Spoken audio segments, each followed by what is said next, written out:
Stream started. Hello. Hello. Hello Mew. Hello. Hello, hello. How are you doing today? Hello, hello. How you doing? Hello, Ricardo. Hello, Mundo. Welcome, welcome. Ah, I have still not quite recovered.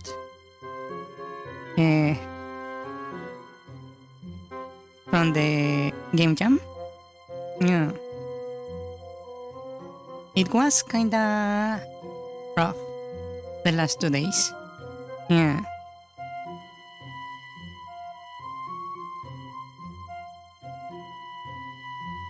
I basically program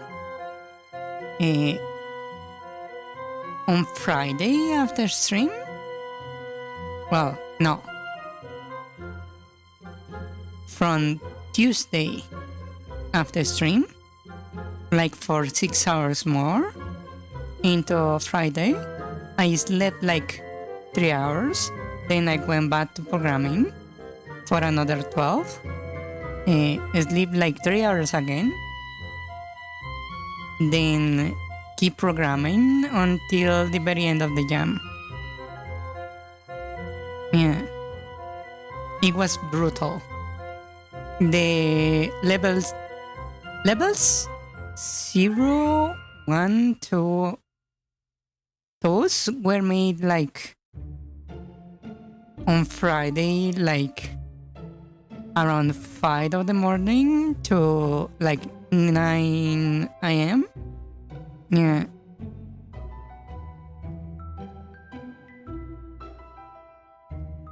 You're playing Terraria Start Hard Mode? Oh, wow. Nice.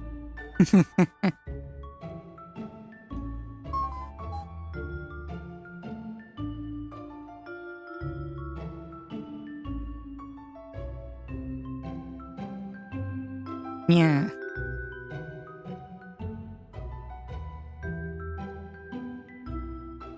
Ah. It was painful. Yes.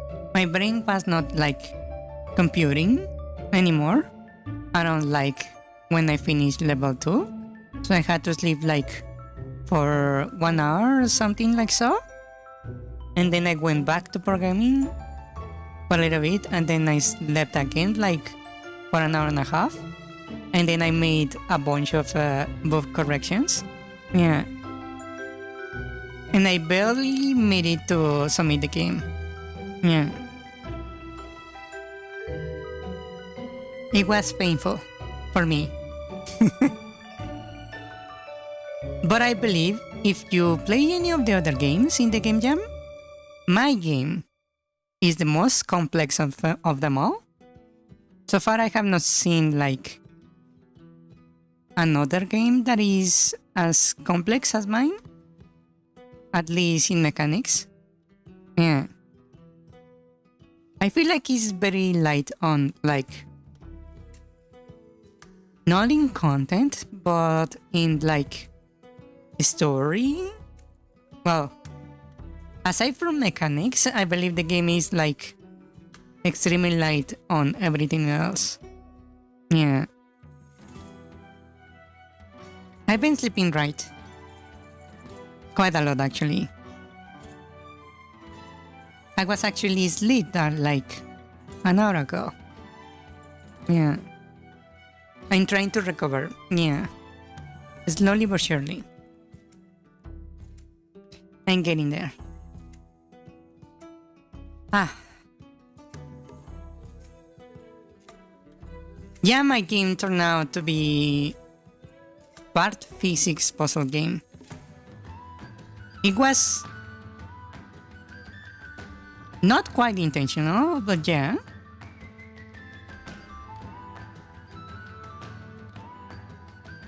Indeed.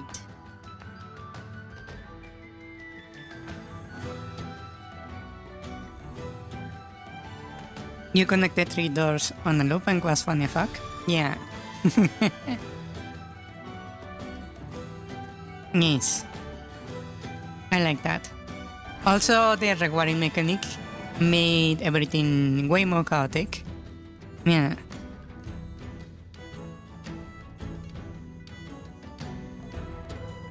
I was thinking on adding a device. Its only purpose is to create chaos, where it has to be wired to something, right?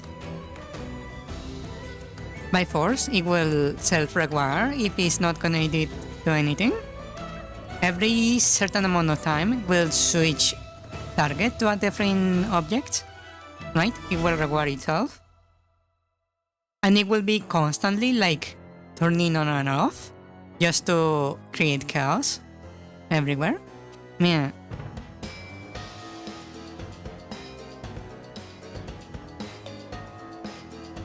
It will be funny.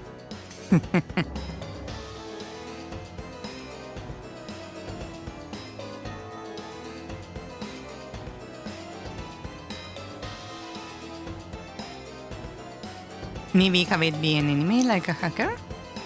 Yeah, that would be an idea. Yeah. Also, I don't know if you notice this.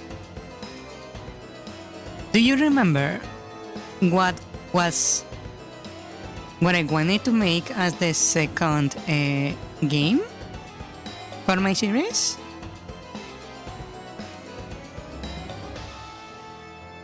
I wanted to use as reference Zelda 2 as a scroller platformer, right? Do you see the connection? This game allowed me to basically go heading into making a platformer. Yeah, an experiment.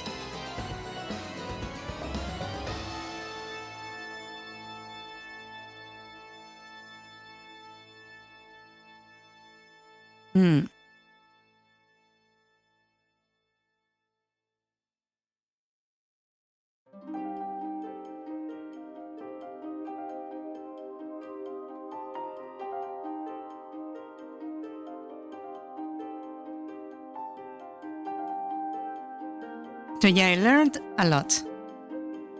I learned something very interesting. You know how I make my transitions on the animations for the Zelda game? There is this interesting thing I learned that basically, you know how we have the wind up for the attack, right? Basically, we start in a state like being idle, right? And then we have a wind up, where it's basically where you prepare to attack, right? And then we have the actual attack.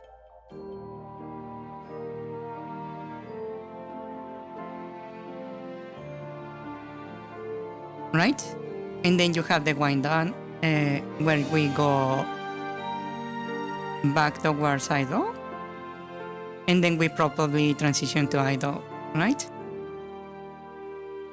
Well, I noticed there is something very interesting here.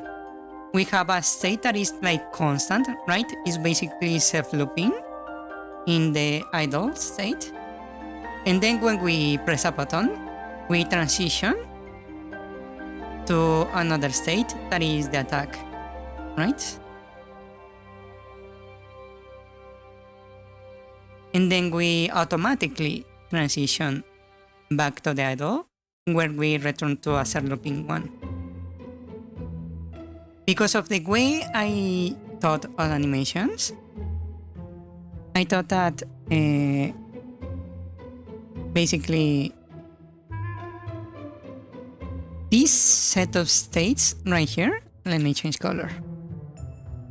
These three sets of states were like basic, where you have a transition into a state and a transition out of a state, right? So on this game jam, I prepared an expected every animation to have a transition in and a transition out. But there is an issue with this, right? Because if you notice, idle is a looping animation that has no in or out, right? This is like a state that has no in or out. On the contrary, every other in and out either exits or enters this state, right? And that's what I realized, that I have made a huge mistake like halfway through the game. That because I thought this was going to be true for every animation, these kind of states, the ones that are like solid,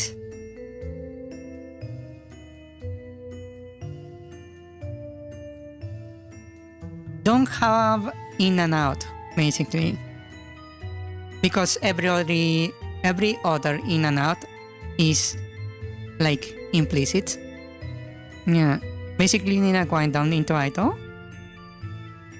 Not that. How to explain this? Let me do this again. So basically it's this. I assume every object, every animation would have three pieces, right? The center, maybe looping animation, right? An in and an out. All animations, right? That included the idle and the attack. The issue is that if the idle has an in and out, it will be like this, like we go into the idle, right? We will have like an idle entrance, the actual idle, right? And the out. But the attack will have its own in, its own like looping one, and an out, right? And we have this big issue right here where we have two exits connected. Well, we have a stacking of transition animations basically. That's when I like realized that not all animations are structured like this, because they are meant to be like having one touch cell loops, right? And then you have a transition that exits the animation, right, into a different animation that could self-loop or not, like attack or running animation. And then you have an exit from that animation, right? If you notice, the amount of animation here is significantly smaller than the one on the structure I made. Yeah. Yes. So, some animations don't even have transition between them. For example, the crouch and idle animations go from a looping one into a looping one. We don't actually have a transition between them. It's instantaneous, right?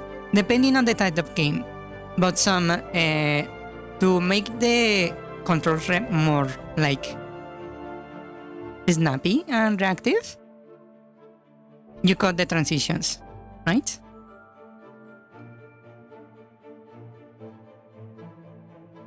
So this structure I made became an issue when making the game for the game jam, because by the time I noticed this was a mistake,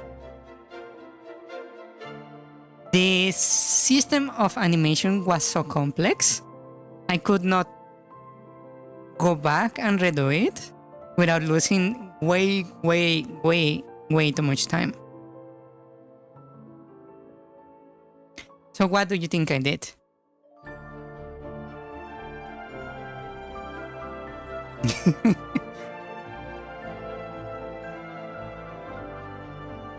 Well, in order to make this kind of animation structure into this one, you cut the animation in half. The contrary, I doubled the animation. It might sound like counterintuitive, but what I did is that this transition right here, that was the one that should exist, right? What I did is that I copy and pasted the file, so you have it twice. That is the exact same animation, and I just doubled the speed. That means we have the same animation playing twice, right? For the ones where you can actually like repeat the animation without it looking weird, right? The other ones, for example, the one that is landing, when you fall into the floor, it will look weird if you saw the character land twice, right? So what I did is that I made the transition here the same as the looping one, and then I executed the normal transition. What I did was basically overwrite certain animations depending on the case. So where I could like just make the same animation twice, I simply pasted the animation into the other file, or in the ones where I couldn't do that, I copied the animation we were into the transition, and then I executed the actual normal transition. Yes. But because of the way I wrote the code, that means it's not like I'm calling the animation twice. I have two physical files with the same exact animation duplicated.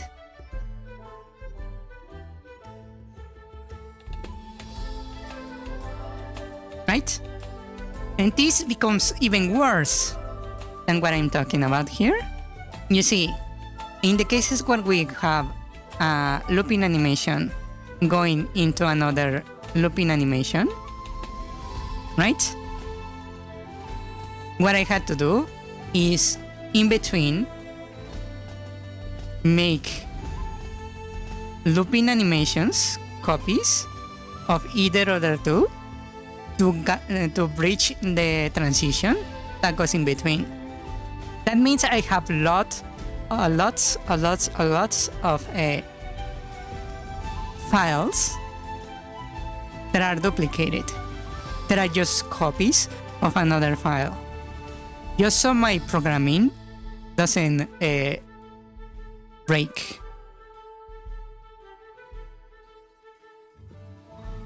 Isn't that beautiful? Actually, I believe if I remove those animations and I read the way this state machine works, probably the size of the game would like drop by like 5 megabytes or something. Yeah.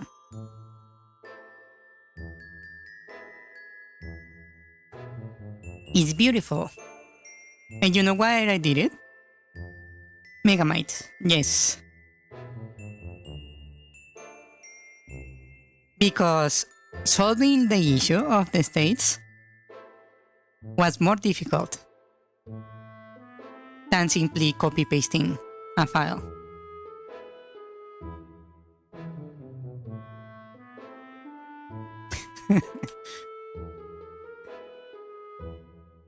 Yeah.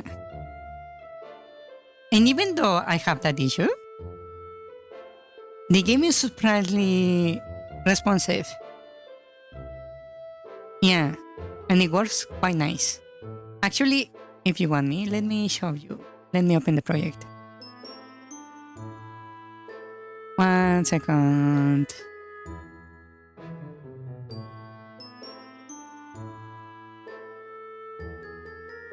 Basically, artist programming. The artist do that.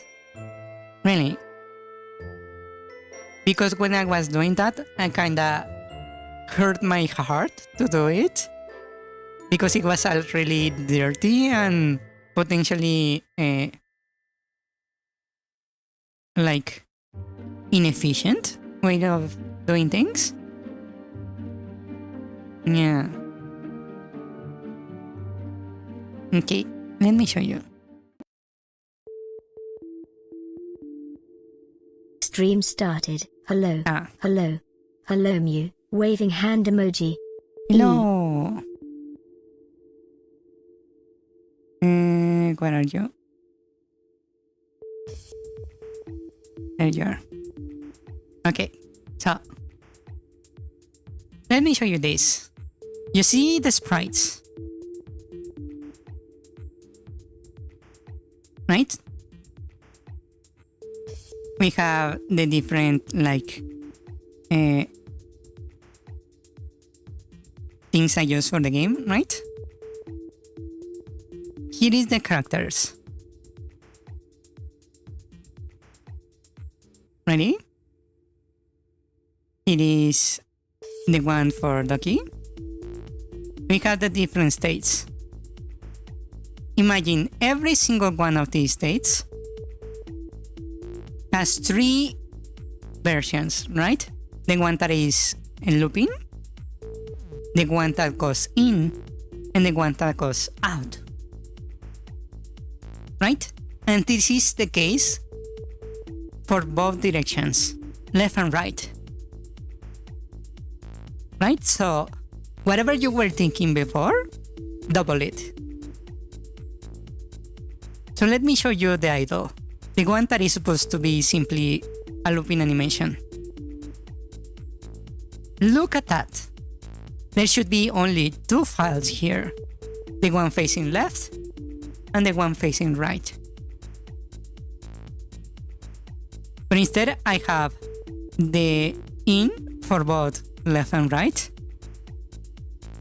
Oh wait, I don't have outs. How did the game not break? Hold on. This is a potential crash. I need to fix that. But you can see I have the one that loops, the holding animation, left and right, and I have a neutral. Because when you first start the game, I don't know if you are facing either left or right, so I will assume a state that is neutral. So there is an extra state that is for neutral in some places. So you can see the crawling. Look at that. The outs with a neutral, left and right. The in, left and right and neutral. And then you have the right and left on holding. Right?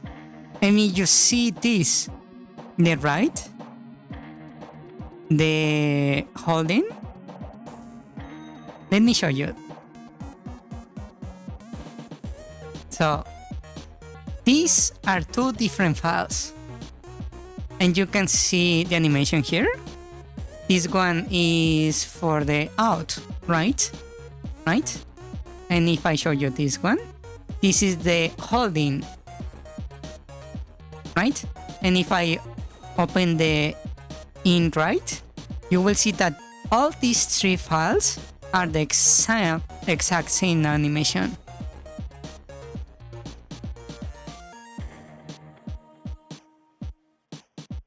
You could have started good, right? Yeah. But I was fresh out of the Zelda game, right? So I don't know why even I had like a neutral one. Yeah, I actually don't have any idea why I have a neutral one.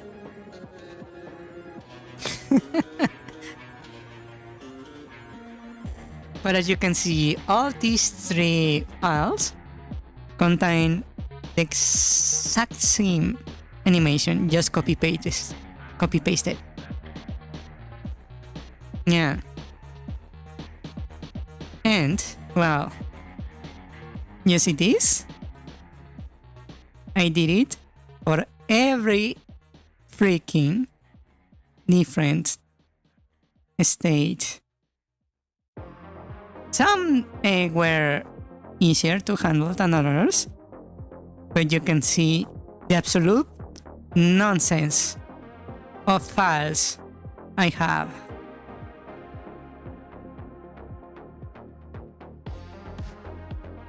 Ain't that lovely? Just look at this.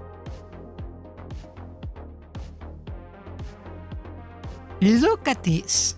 I think I have more animations here than in the game I've been working for a year. Look at that.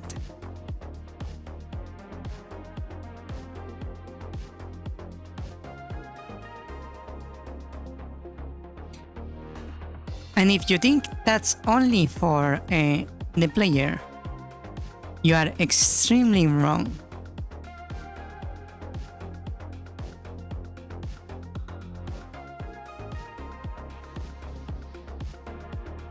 You can see the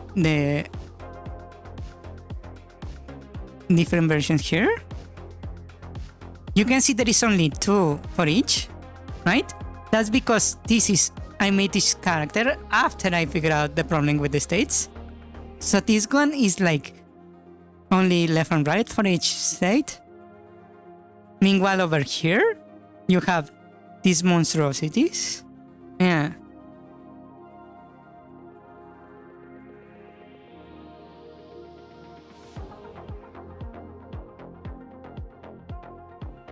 Yes. Ain't that interesting? Yeah. By the way, all the tutorial signs I made myself. I don't know if you can tell. Here are the tutorial different signs.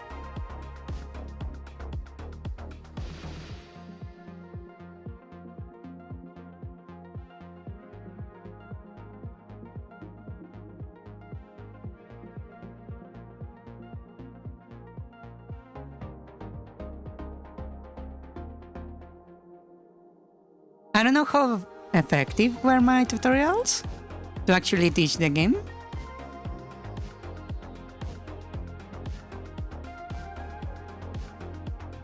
Yeah.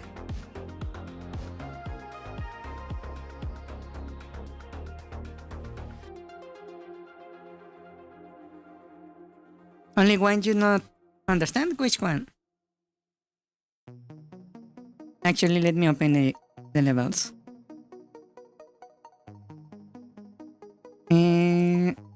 Tutorial.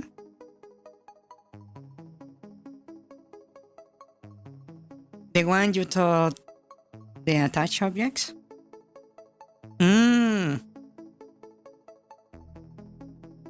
Upper left? Which one? You mean this?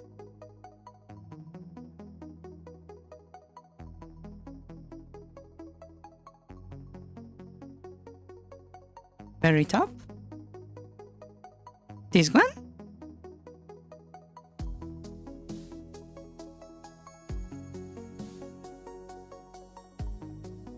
This one?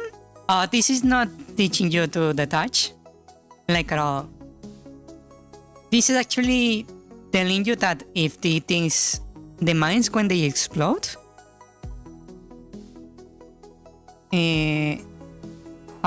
this is a mine. This and this are the same thing. I think maybe it was not clear enough, but this thing right here is this thing right here. And this is supposed to be a bullet.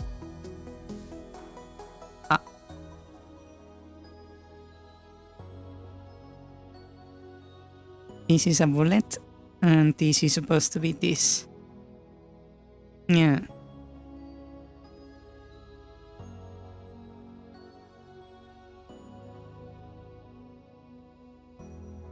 This is just telling you that if a bullet hits an object, like a camera or a mine explodes nearby the cables will rewire.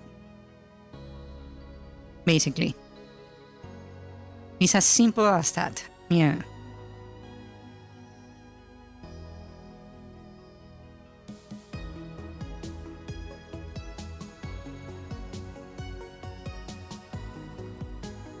Yeah, I was actually very, very tempted to just write it, but because I was trying to use the less amount of words I could, that's why you see me doing this kind of stuff, where I just tell you a button and a little image of what it does, instead of actually saying, hey, use S to crouch, right? Because I was trying to make the game like very language friendly, right? So you don't need like to know English to actually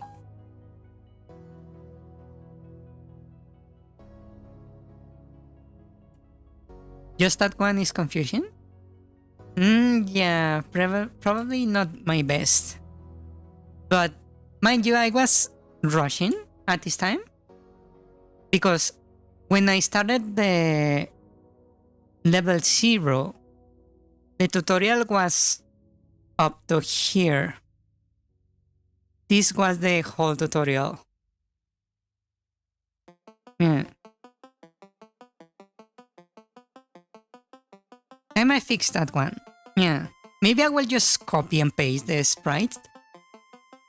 That way you don't have a way to like mistaking the objects. Yeah.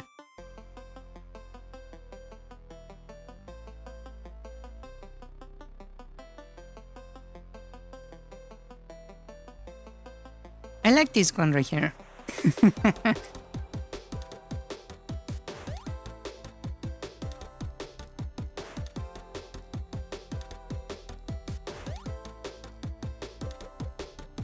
Maybe show the bullet being shot by the gun?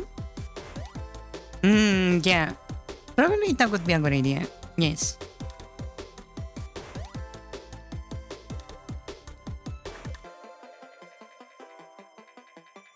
Also, I don't know if you noticed, there is no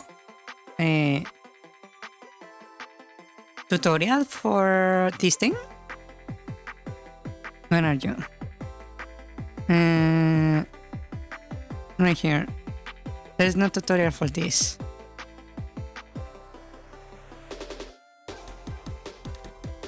You know what this is? It's called a detector.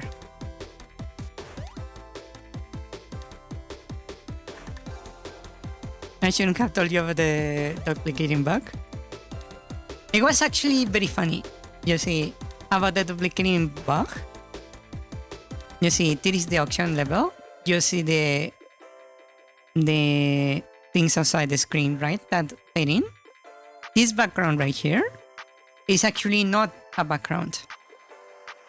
If I hide it, you can see there is something behind it, right? And before, I actually had the player, so things don't break, right, with the systems. I actually had the player in the room. You see, I had the player like around here in this corner, and there was a little platform here, like this. right? Hidden behind the image, and you see the treasures. When you grab them, I don't spawn them. I move it outside of the screen, right? So,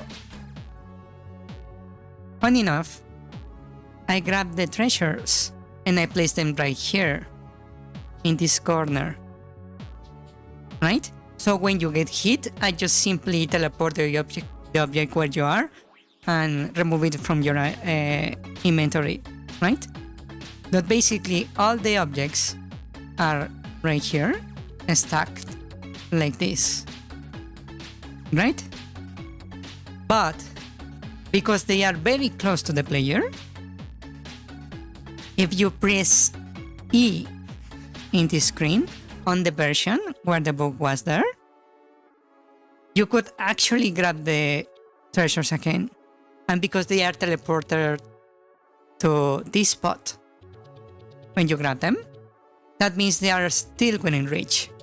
So you could spam grab E and basically add them to your auction in the middle of the auction. Yeah. To fix the bug, what I did was I removed the dependencies of the player to the auction, the player character, right?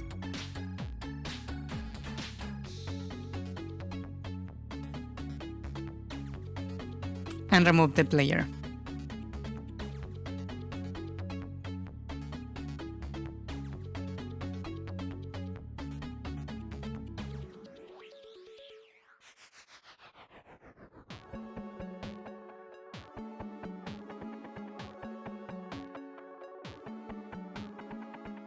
Yeah.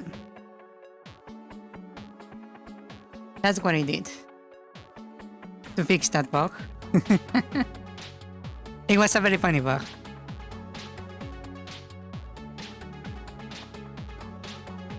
Yeah, putting the player inside a box wouldn't actually work.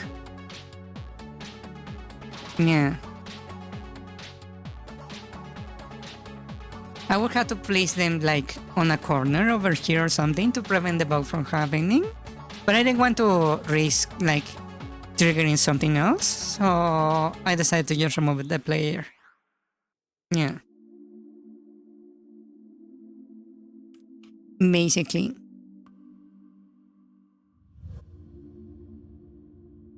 Yes. What did you think of the levels? The levels I made myself. Those are my unique made by me, basically.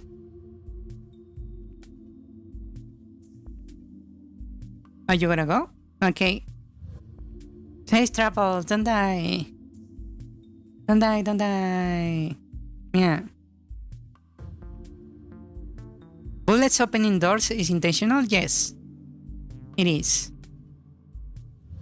Actually, from this door right here, actually in this room, you can get stuck. It's a bug that was discovered. If you lure this guy outside, and somehow the birds like shoot each other, and out of the room, either by falling down here, or being pushed over here, they will be like out of the way enough where if you lock this door by mistake, you will be stuck in here. Yeah. The reason I have this bring in here is so you can use the bullet to actually free yourself by tricking the bird into shutting the door. Yeah. You can actually see it here in the moment the bullet interacts with stuff. You can see here I'm checking Anga's characters, right? And executing the stun knockback, right? And here you can see forcefully making sure every interactable object can be hit. Right? And I not only trigger the object, but I also reward the object. Yeah. Also, I don't know if you know this, the more a bullet bounces, the more money you get when it hits one of the dragoons, the yellow birds. Yeah.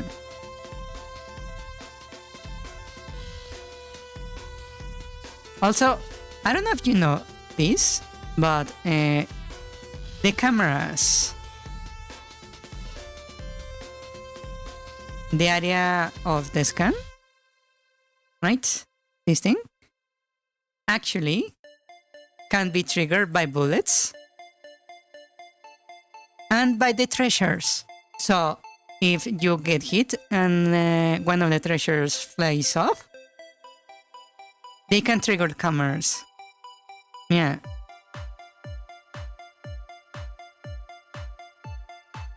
Yes. Just to add to the chaos.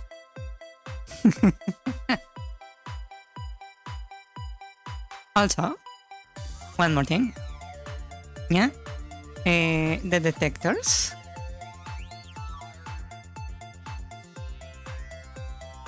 Also can be triggered by bullets passing by and the treasures. Not only the characters. Yeah.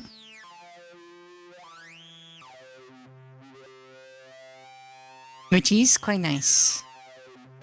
Yes.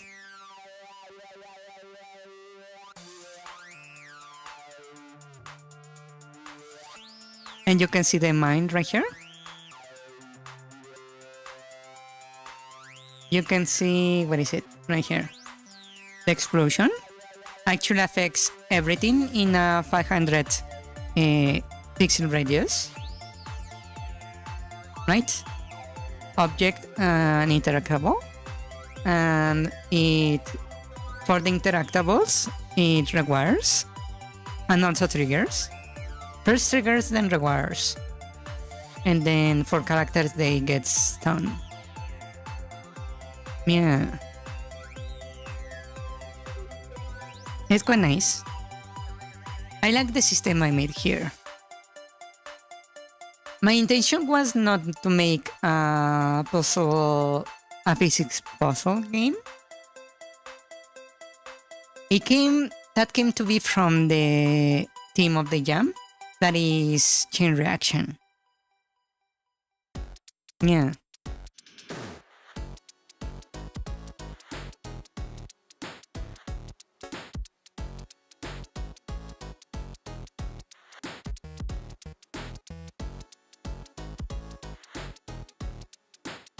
What do you think?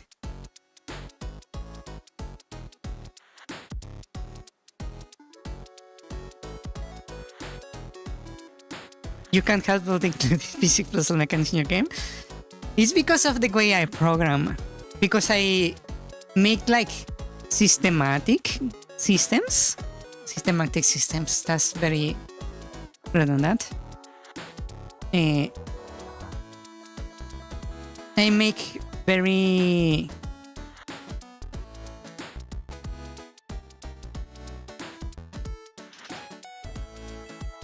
what to call it? Very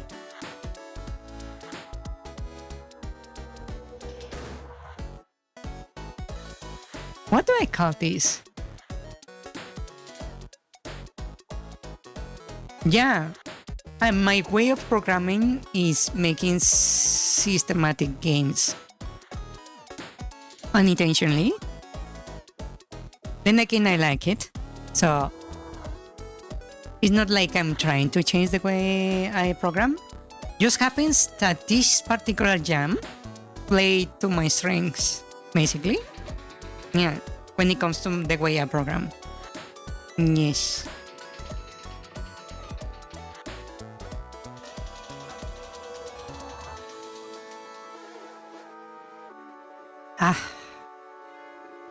Okay, let me go to the bathroom real quick and we will go continue the other game. Yeah. Okay, one moment please. I'll be right back. Well, not one moment. Give me a few minutes.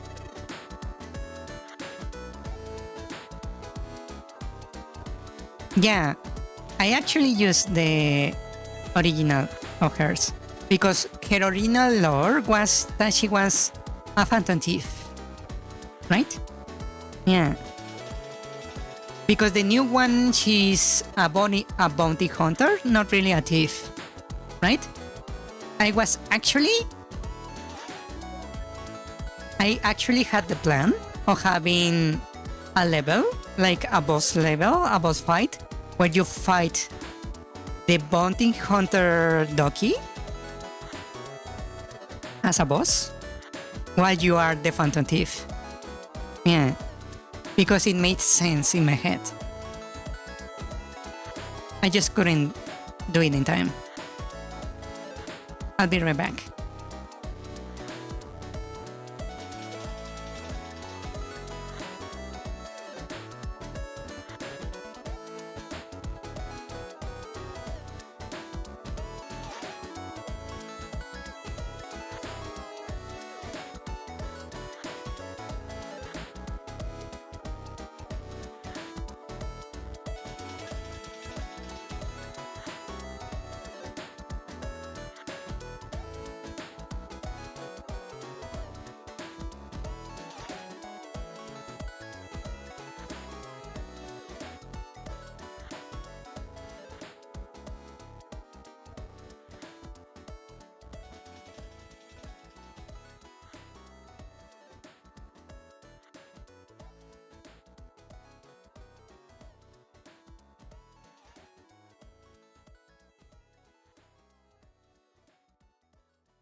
Hello.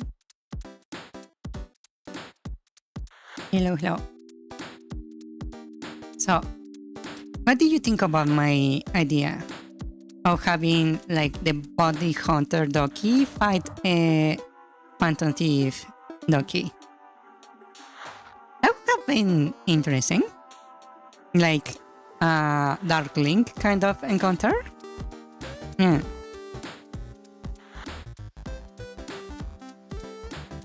I like that idea. Yes.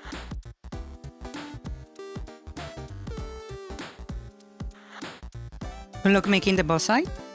I don't know how much I will like continue with this game. Yeah. Because currently I cannot really modify it beyond removing bugs. Because it's currently the review phase in the jam. So we are not allowed to add new content. Yeah. Also, my intention with the game was originally make something more close to Mark of the Ninja, right?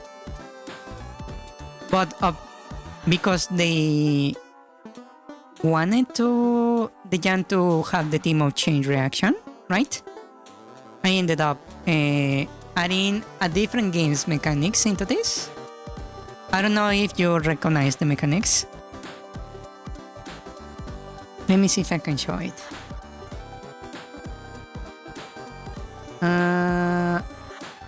Let's see.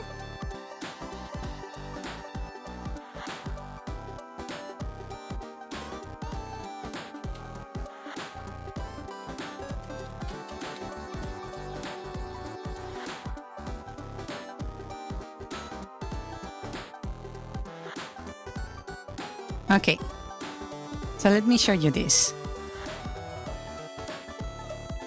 I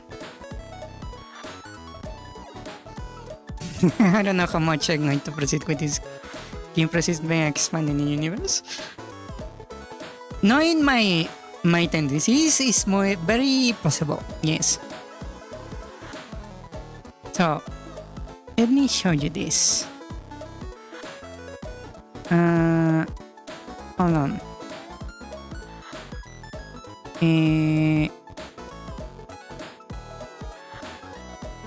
Let me move this down a little bit so it's like in a place that makes sense. Do you know this game right here? Does it look familiar? Well, right now it doesn't look familiar, but you will notice quite soon, actually. Where is it? There has to be right here.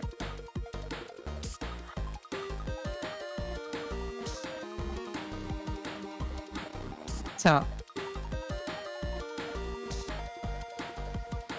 there. Do you recognize this?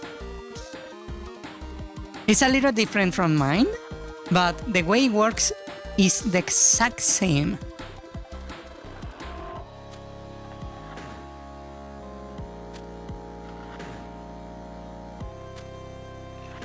Did you see that?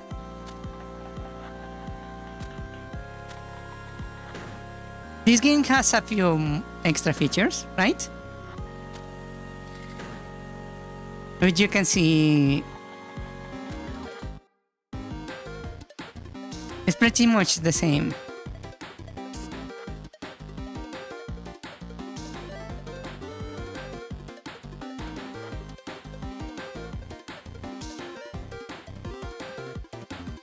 I couldn't implement the darkness and like cone of vision being affected by turning off the lights because I didn't have enough time.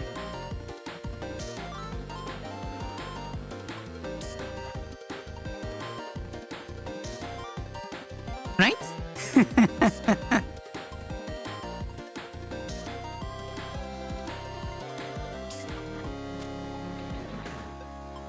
That makes it very obvious where the inspiration for the game came from.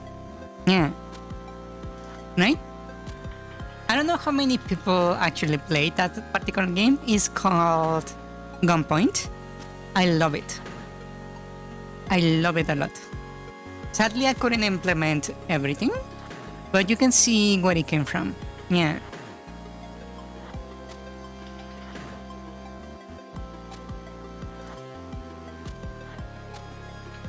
Yeah, now that you have played my game, you pretty much know how Gunpoint works. Gunpoint is more of a puzzle game, not so much a physics games. But now you know exactly how that game works. Yeah.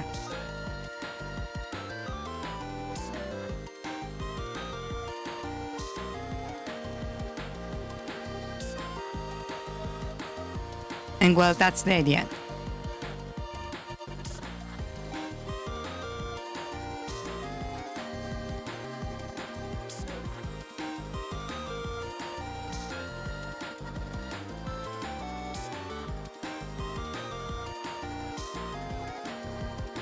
Yes. So let's go back to the other game.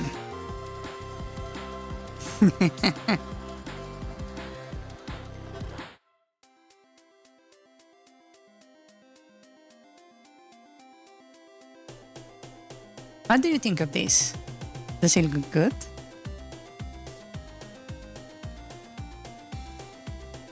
I feel like this area over here is a bit empty.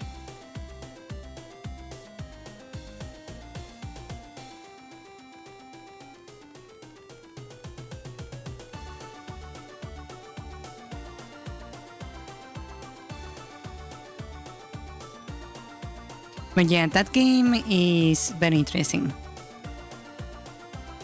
Yes, yes, yes. Doesn't look like thorns up close? Really? That's too bad. I feel like I need another one that goes like this, maybe?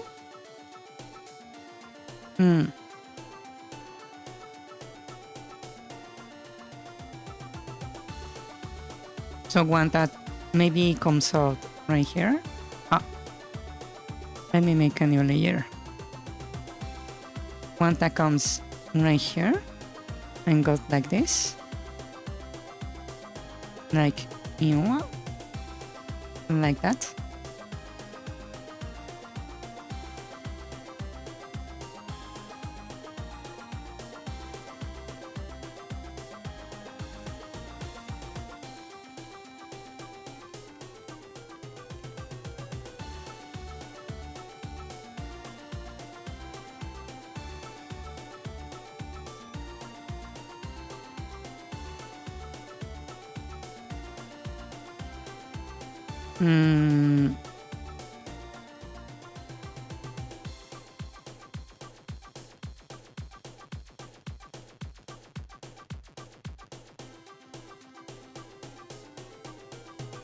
I expected that to look better, but apparently it doesn't look better.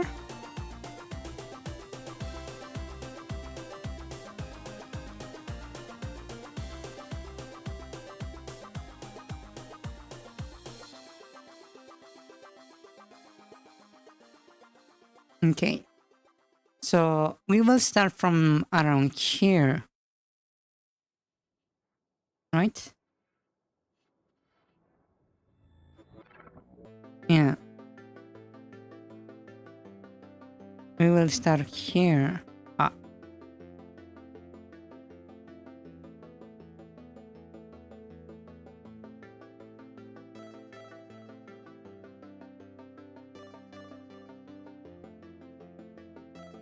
Actually, let me set this to a different transparency so I can see what's happening behind.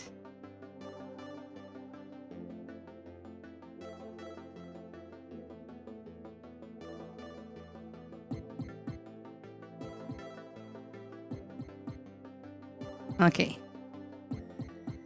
So this is how it looks, right? And I want this to add, maybe?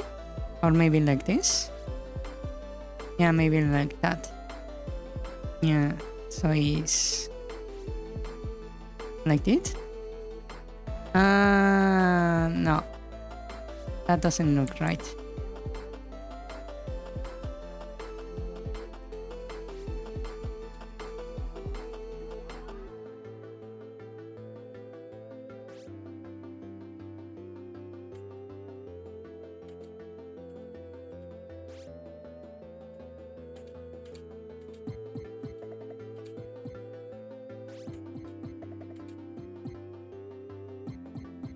Okay. So we start right here, right? Then I want to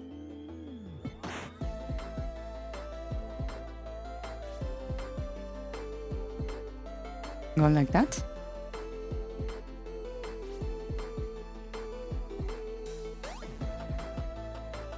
Yeah, I think that looks good, actually. Yeah.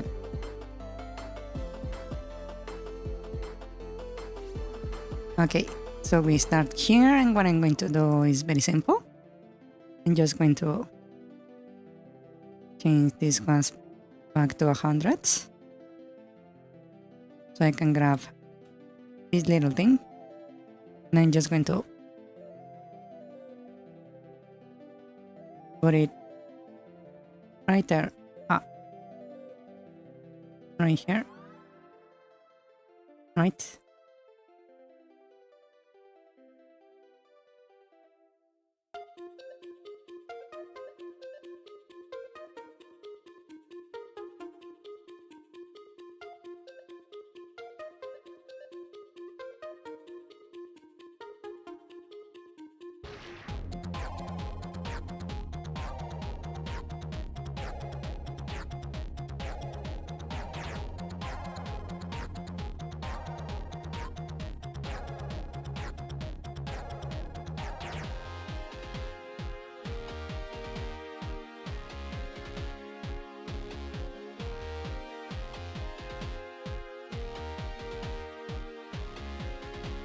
Okay, let's see.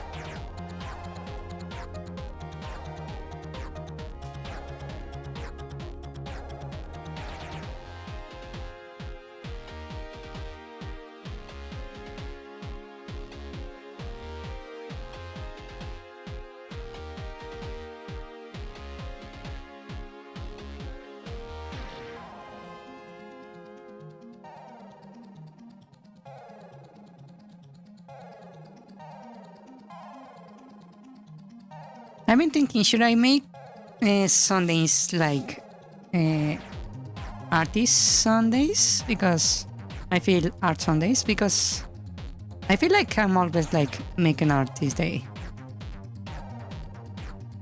For some reason.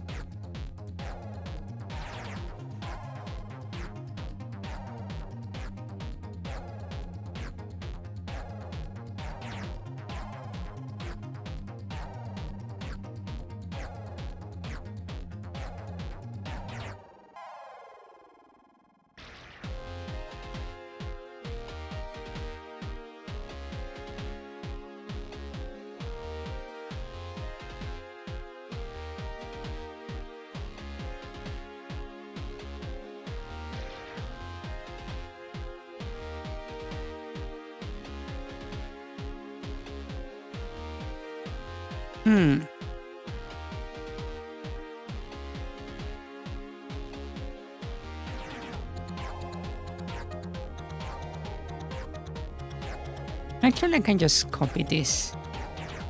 No need to waste time. And I just copy this one.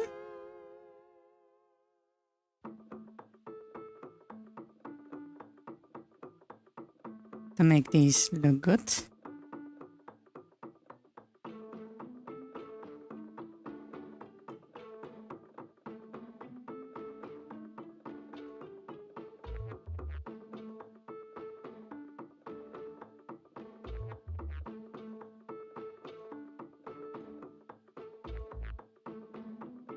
Okay.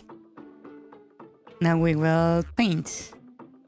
I just need another object as reference. Right. Let's see. Let's start with the highlights.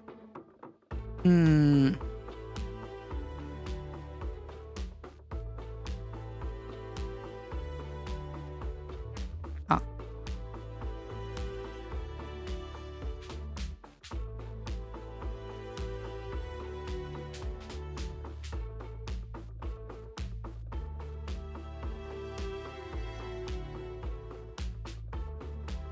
Like that. And the other one.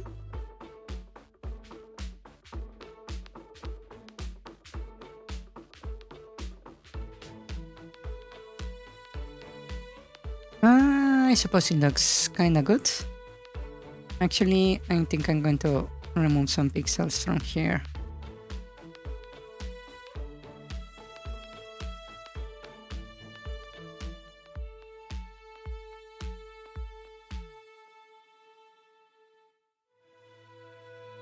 Like that. I think that looks good. Yeah. Now I just need to make it consistent.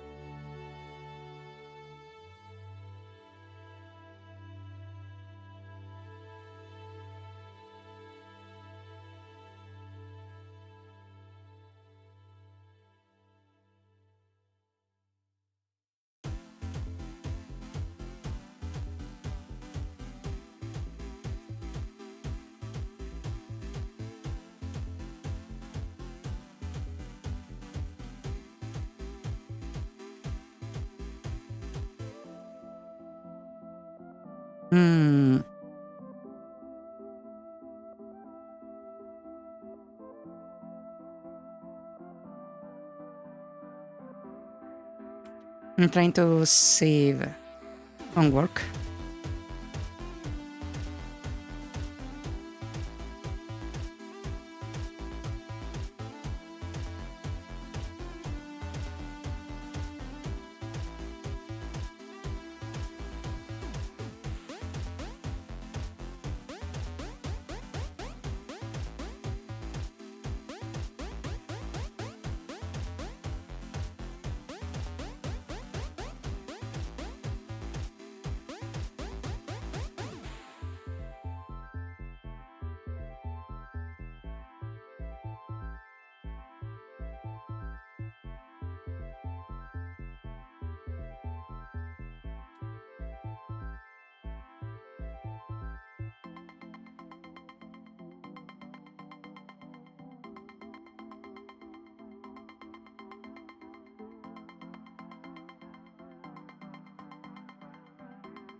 Okay.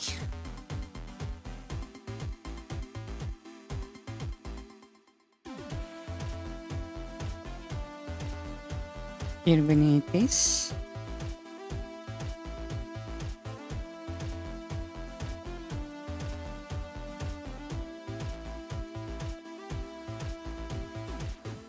Okay, so we go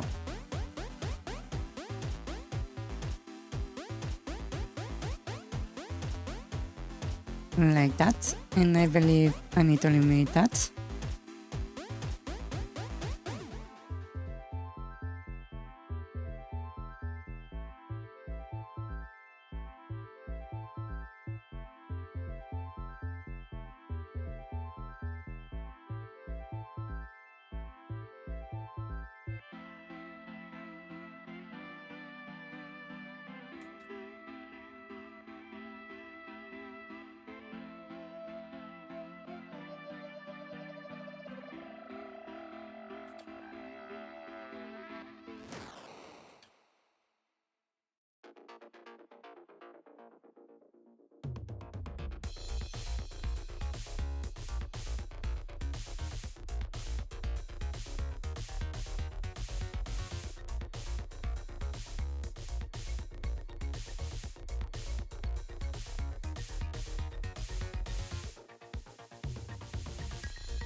Okay.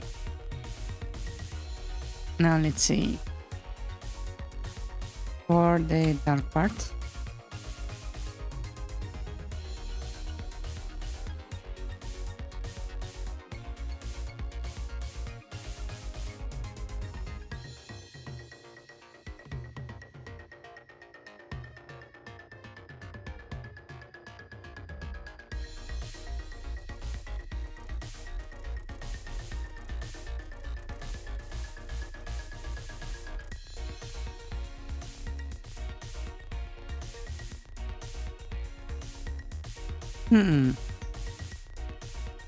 That looks fine, kinda.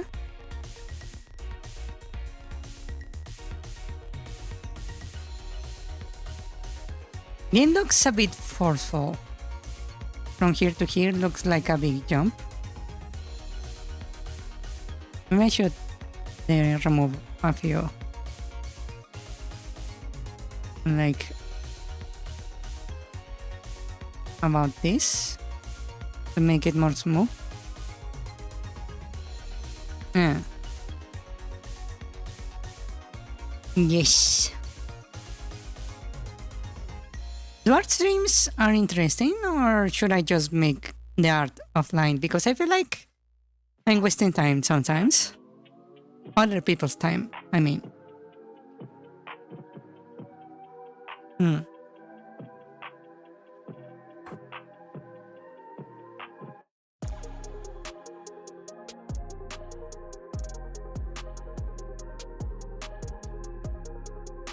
Let's see. Now I want these colors right here.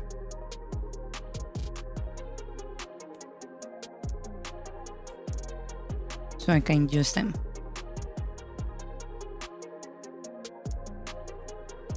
Okay, let's see. So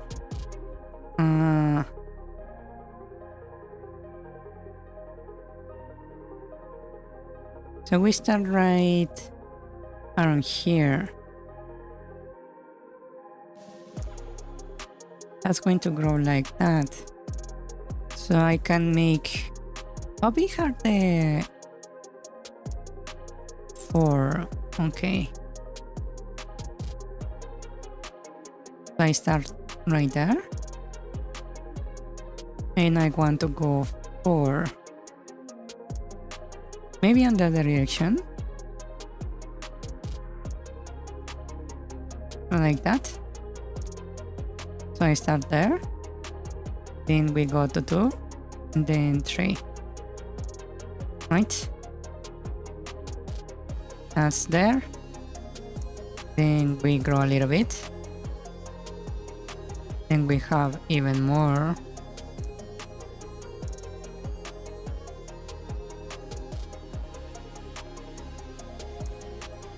Like that. Then I can make one on the other side.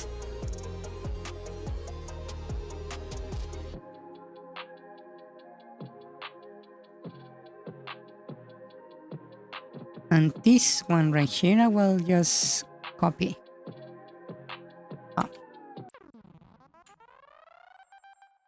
Right, I will copy this and just have it from there onward on all frames.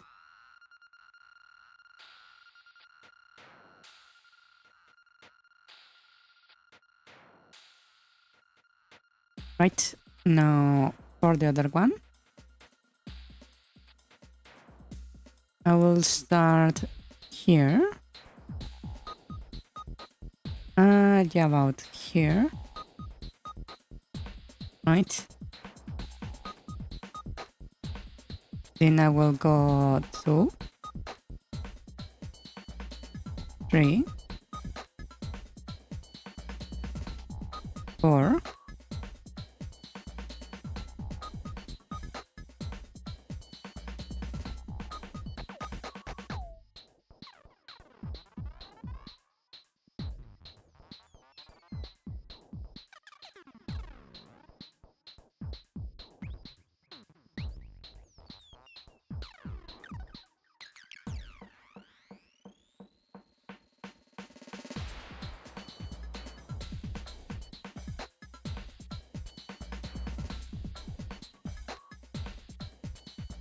I think that looks good. Yeah. Hello, Ricardo. Welcome. Welcome. Welcome.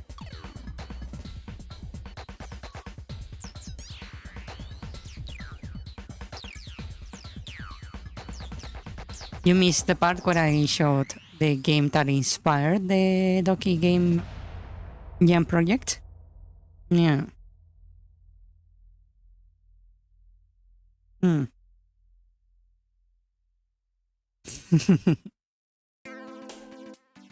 Do you wanna see?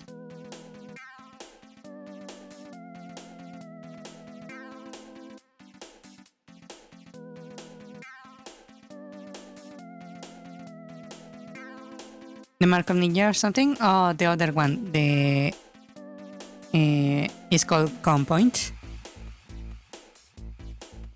Yeah.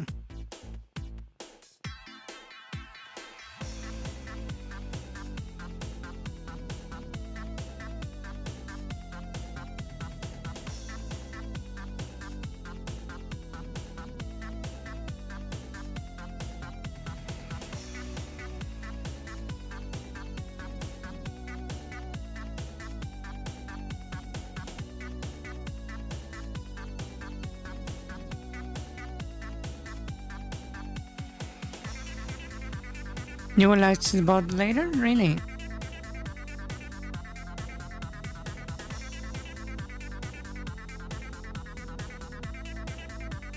I can just show it.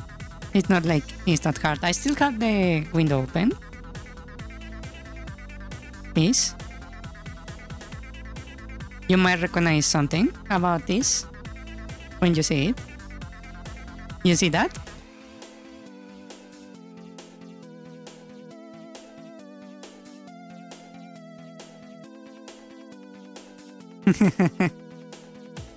This is the inspiration for the hacking. It's the exact same mechanic, just a little bit less refined.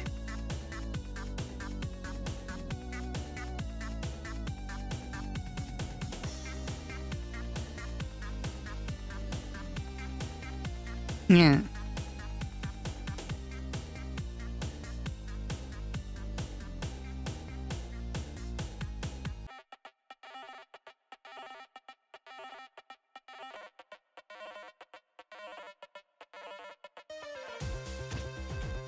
You don't even understand how my mechanic works, really? Wow. You just connect random things until the door opens? It's very simple, actually. Basically, you have an object. Any object, right? For example, a light switch. You can connect it to whatever object you want. For example, a door. Whenever the light switch is used, it will trigger the door, right? If the door is connected to something else, it will trigger whatever it is connected to it. Yeah. So you can actually connect stuff to make a sequence of things happen in the game. Yeah. You can choose to whether start the sequence yourself, or for example, use a camera to have the enemies start the sequence. Yeah.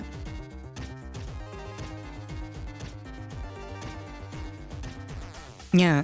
Basically, whatever the source activates, the object is connected to activates too. Yes.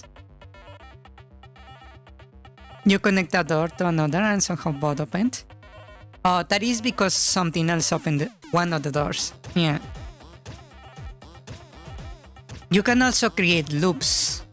You can connect A to B to C and C to A, and that will cause a cycle of the objects triggering each other.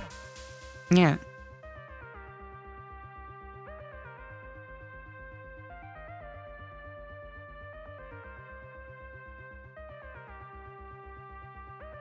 Yes.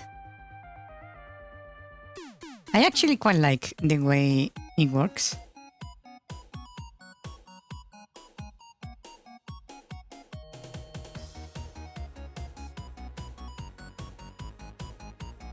Let's place the next one here.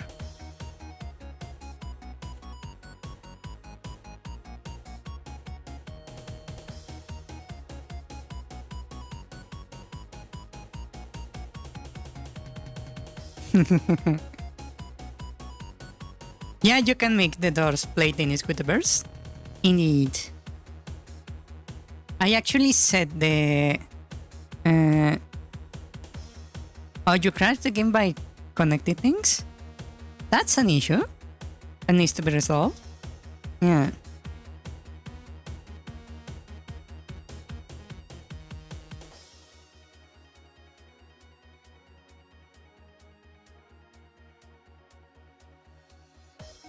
Maybe like that, and this there, and that here. I feel like it's not looking sharp enough. Maybe like that.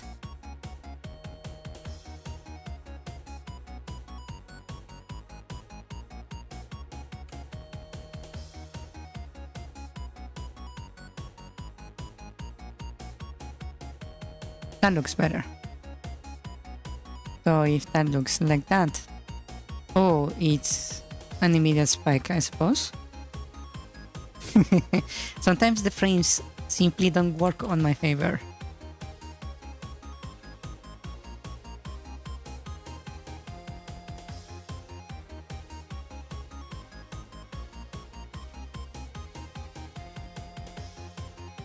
So now it looks like this.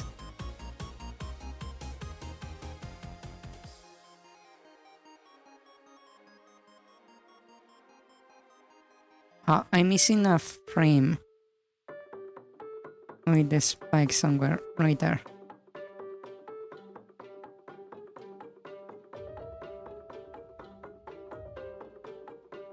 Yeah.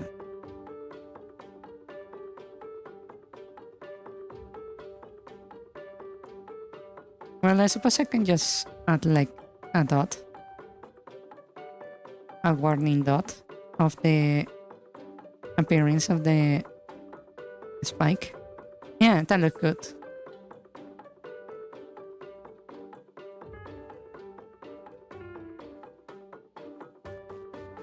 What did you think about the mechanic of connecting stuff to each other?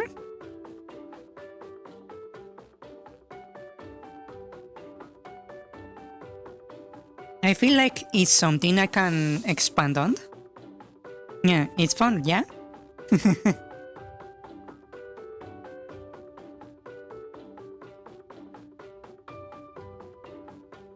Well, at least I enjoy it.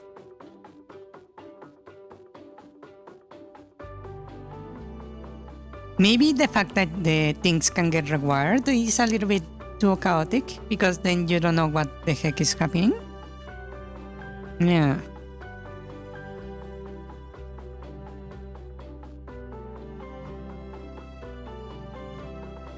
A lot of potential for bugs? Yes, indeed. That is indeed true.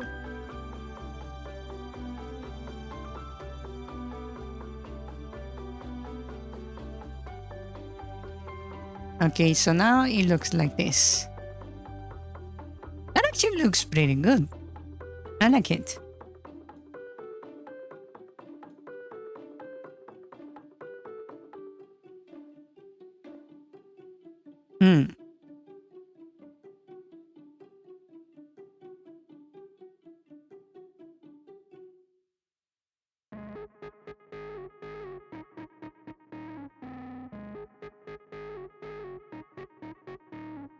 For now, it only works in pulses, but you could also make it possible to have a continuous signal for stuff like conveyor belts. Actually, I had a bug with the cameras specifically, because they are like triggering from the scan.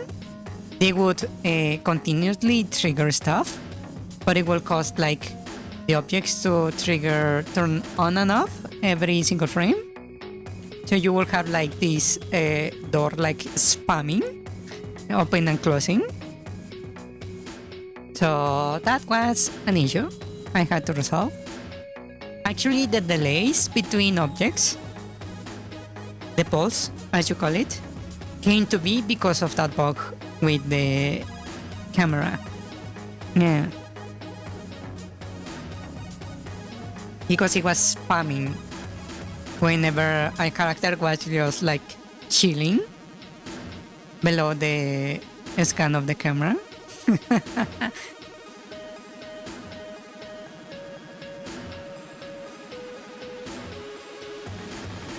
Yeah.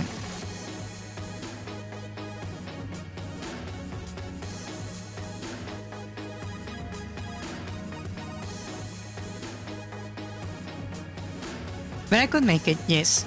I could make certain objects that only function with a continuous signal. Yeah. Yes.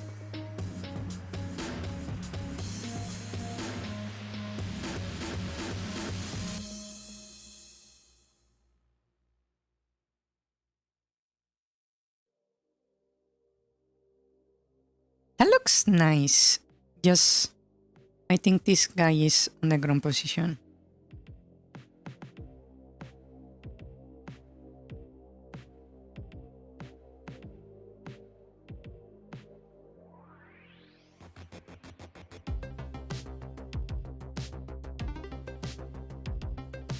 Needs to be over here.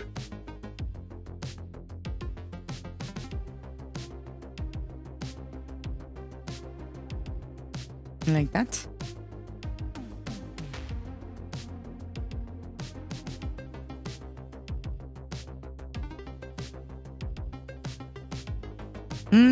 Okay. I think that looks fine.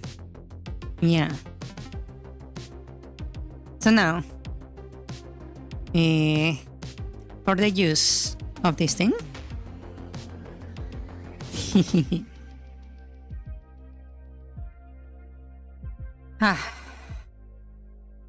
at first I was just going to keep it like this, right? But then I came to realize I could just use it as it is.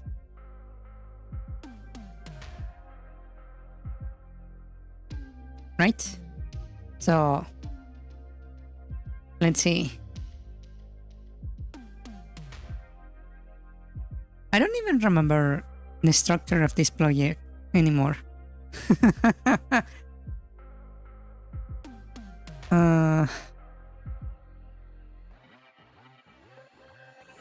There we go. We have this thing. I believe on animation end here.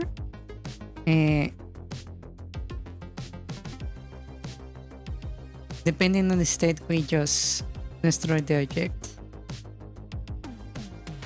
We have a decay, and we spawn the tones that are like bad, right?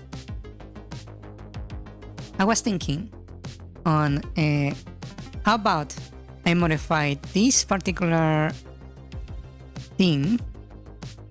Where are you? Sprites. Enemies. Boss. This one. Right? And what I'm going to do is very simple. I'm going to grab this frame. Specifically this frame. And I'm just going to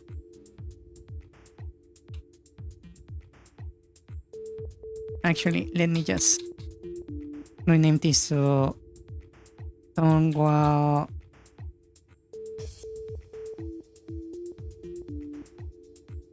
Should I? What should I call this?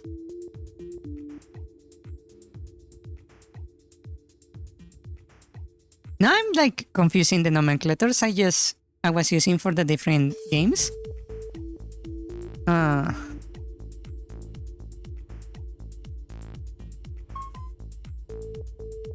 I was using wind down and wind up for this project.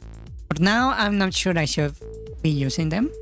But also I don't think I should be using the one for the the new game because that one is inherently wrong.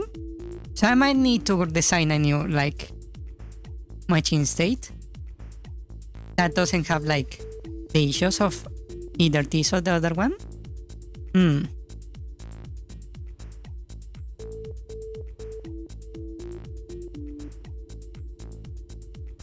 Huh.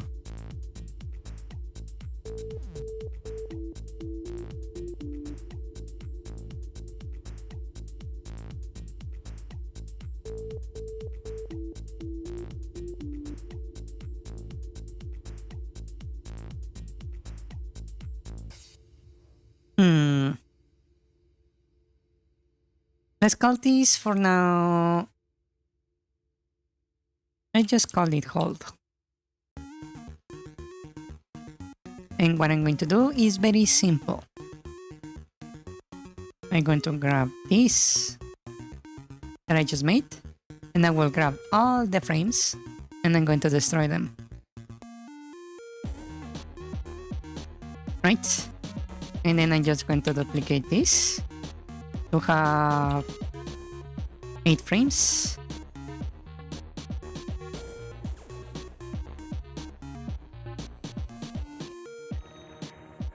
Right, and now the objects, this, I'm going to simply assign the animation, right? And on animation end, our default state is idle, right? Instead of idle, what other state can I do? Moving. So over here I will say if state equals to state dot moving, and we ended the animation, we switch to state equals idle, right? And I will switch the sprite to the sprite turn while fault, that is the one that doesn't have an animation, right? And by default this state will be moving. Yeah.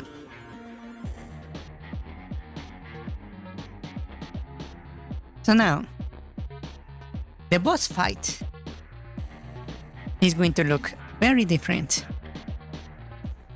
just from that change alone. Oh, that's an extra equals right there.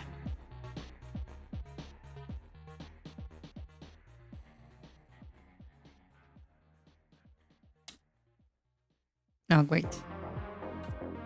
Continue. So, look at this.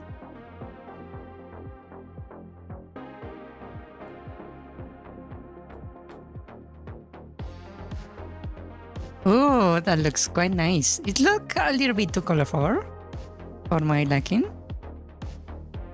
Oh, wait. I forgot I rotate the image. Oops. Yeah, I forgot about that. Now I don't need to rotate the image, but I can fix that easily. It doesn't really look good, huh? Even when it's the right side up, it looks weird. Huh.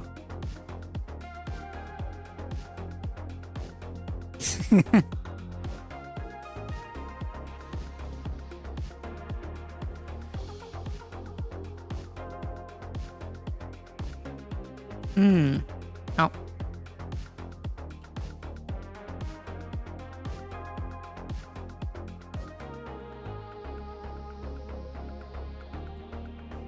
Okay, let me change this. I believe the issue is with the angle. And the angle comes from the spawner. Spawner? Room height 32.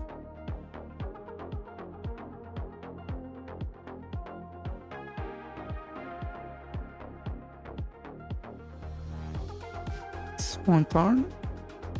Right here. We have this angle right here. Where does this come from again? Angle 0.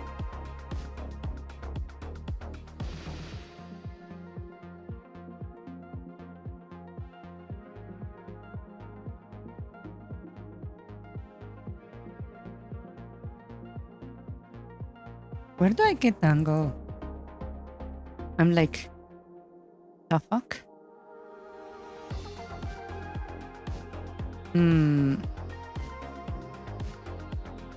Is it you that one assigned the angle?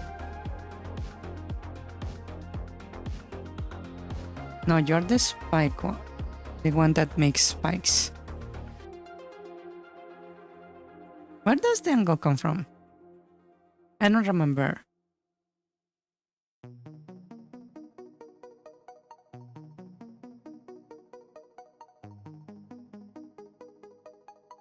I'm calling spawn turn right there. Oh, here's where the angle comes. Yeah. I don't need the angle anymore. So I can just remove this.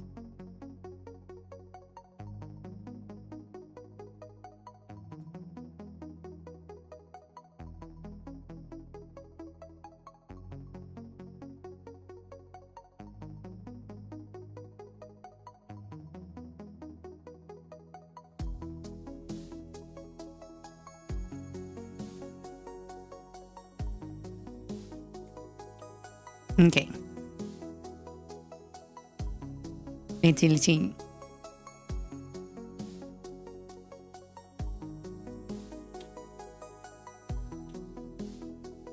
So we're going here and let's see.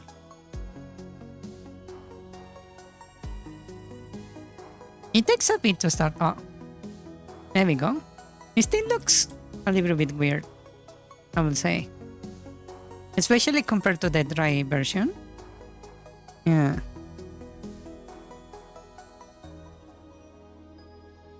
It's like very bright.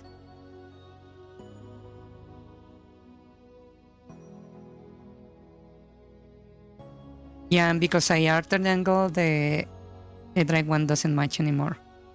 Yeah.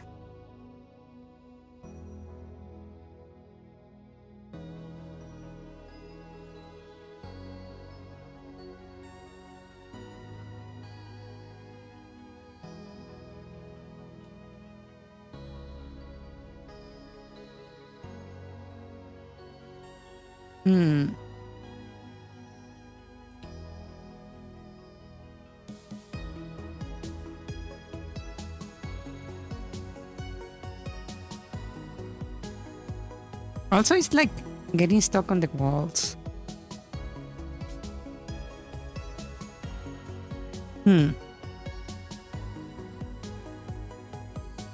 Okay, maybe we need to improve this a little bit more. How about if I grab this right here, right? And I do what I did before. Where I just... not this. Actually, I don't need to modify this. Hold on. I can just make a new layer to make the outline.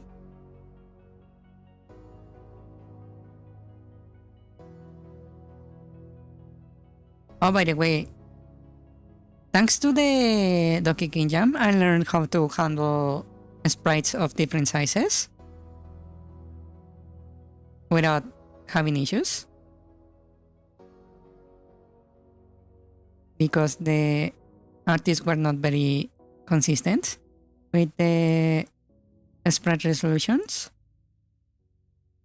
So I actually learned how to handle any kind of size without it breaking the game. Yeah. Well, I say that and the wall jump doesn't really work. As it should. It's basically a normal jump.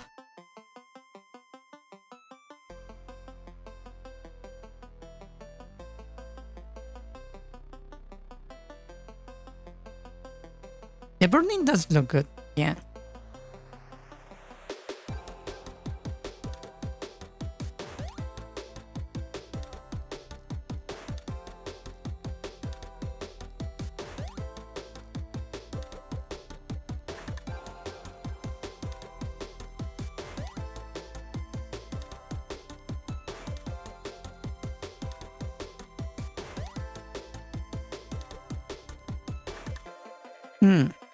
That does make it like be way more bright, I will say.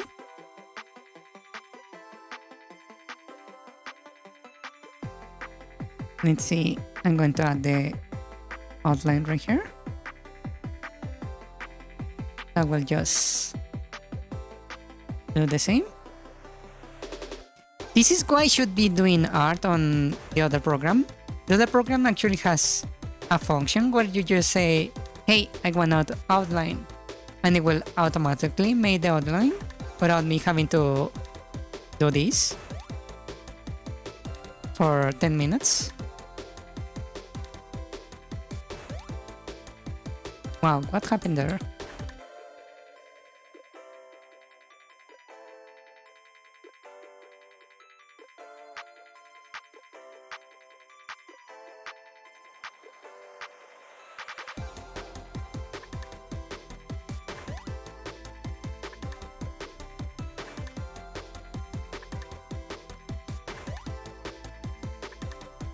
Time to rework all the art on the other program, only to have it be redone by an artist later.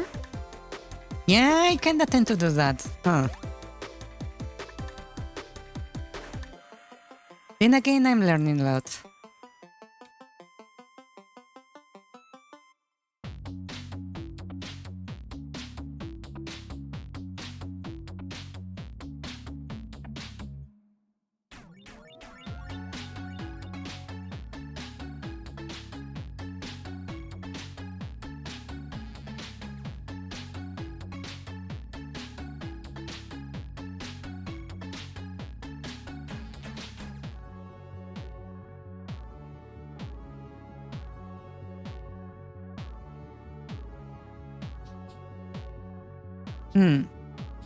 That does look a little bit better.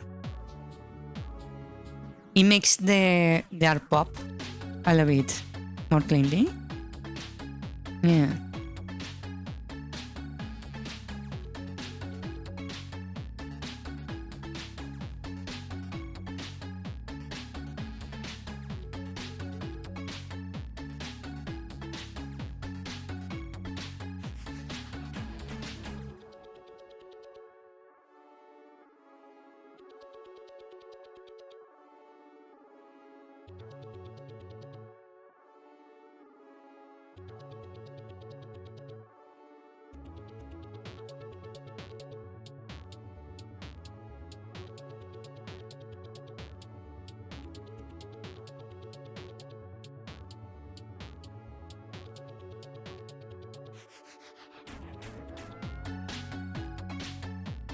Yeah, but I did like the game jam. Now I know my limits. Now I know how far I can go if I go like full on programming non-stop and I push myself as far as I can go.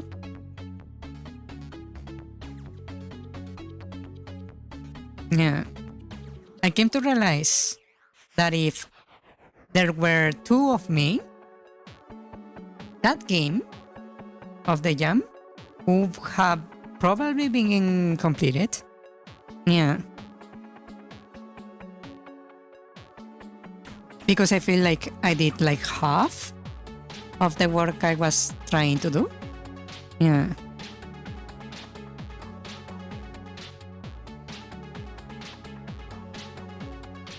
Gingam?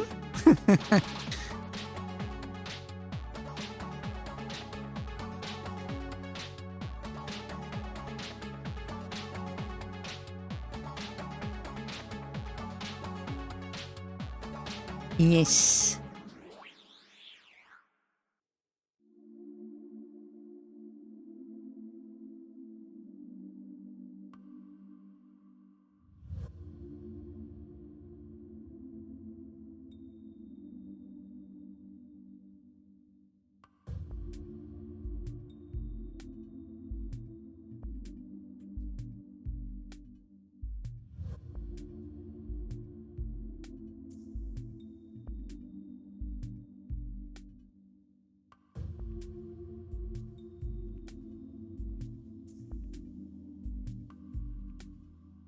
Also, I feel like my ability to make art has improved quite a bit. Not because of the game jam, just in general.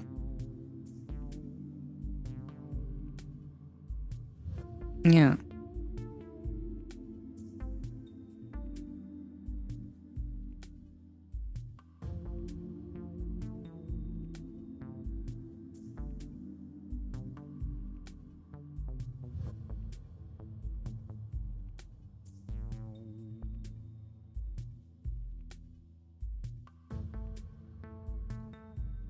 And I believe that is a good thing.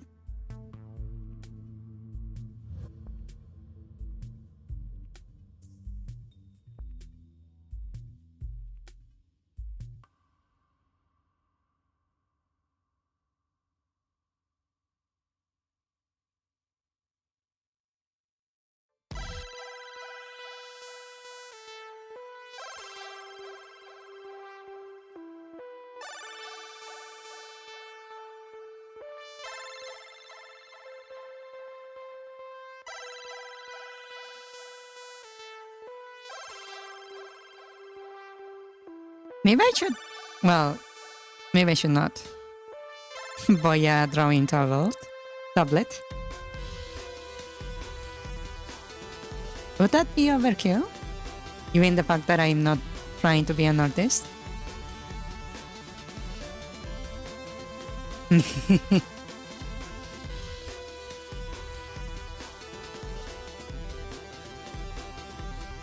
Because it's tiring actually doing this.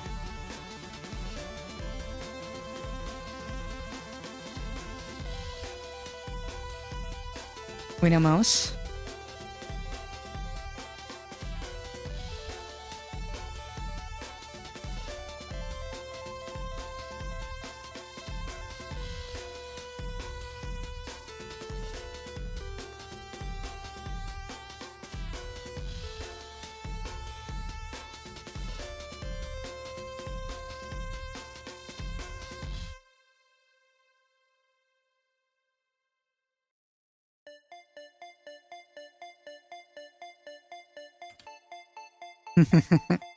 You already have a full plate? Yeah, it's true.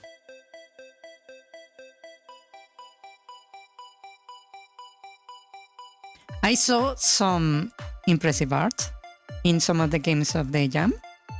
Yeah. And I'm like, I wish I could hire you. But I feel like it's too early in the project to hire an artist. Yeah. After the not so much successful attempt of hiring an artist before, I feel like maybe it's too early for my project to have an artist. Yeah. She can always get up another plate.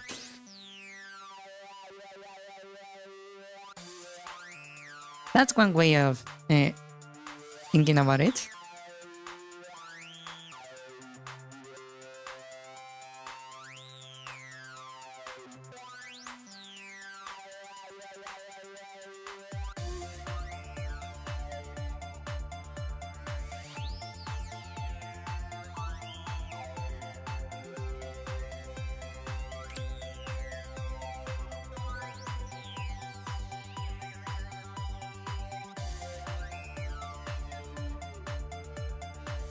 I have found that drawing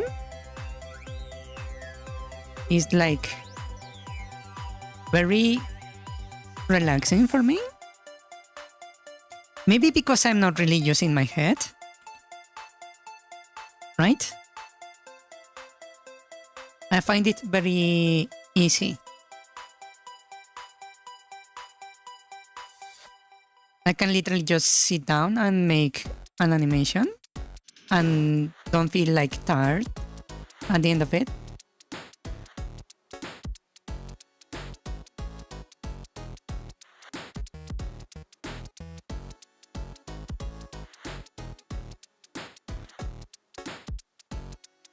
Yeah.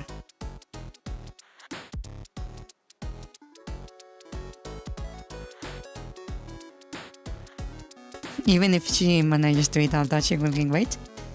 I actually think I will go the other way. I will lose weight with so much work on my plate.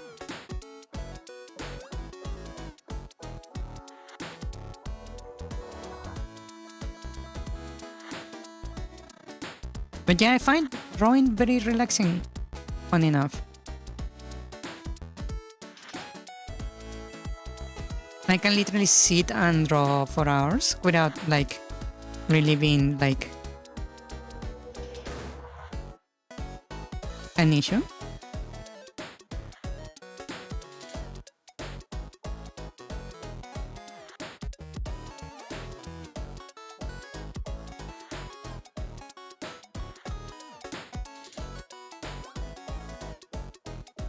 Yeah.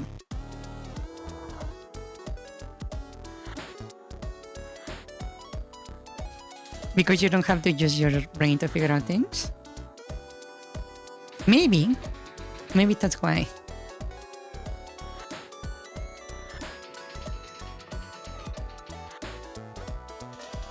It helps my brain to relax, maybe.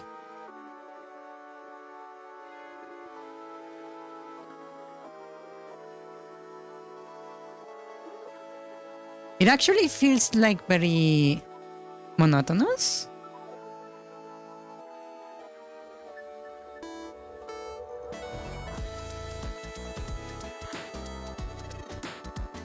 Yeah. I don't know if that's a good thing or not.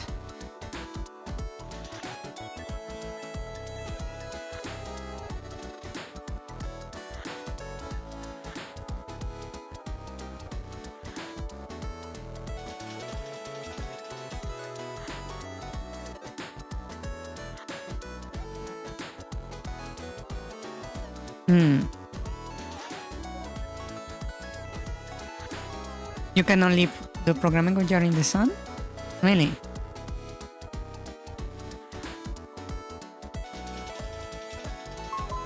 Well, the last day of the jam, my brain was completely like burned out and I could still program. So maybe I got a little too used to programming. So I can actually program in just because. Yeah. Drawing is the same actually.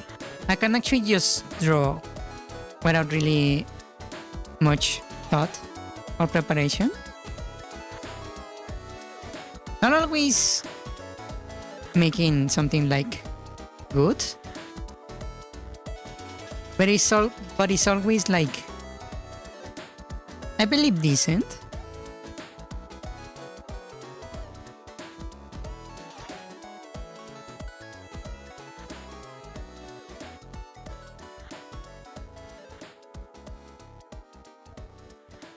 But yeah, what you're seeing right here, me slowly clicking 1 pixel at a time, is how I did the other one. The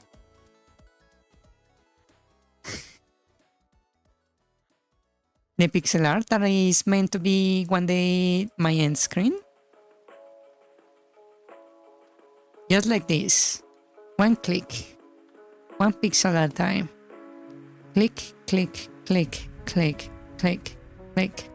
For hours and hours. 1 click, 1 click, and click, slowly, constantly, non-stop.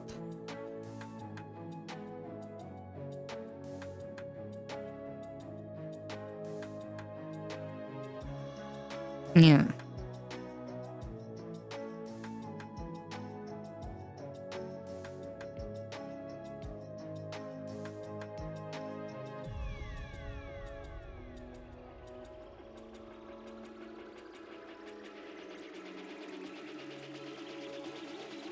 Sometimes I throw Control Z randomly when I make a little mistake, a single pixel mistake, and then I resume. Click, click, click, click, non-stop.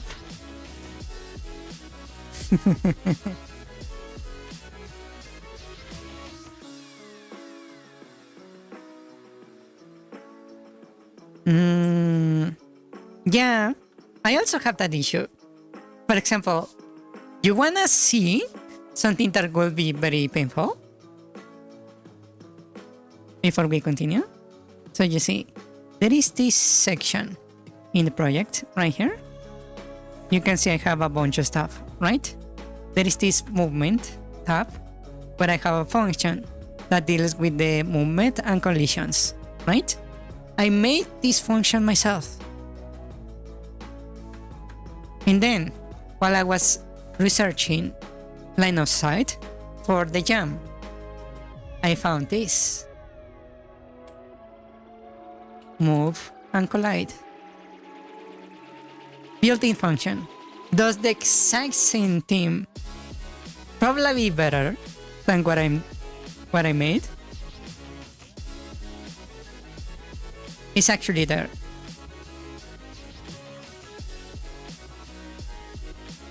When I saw this,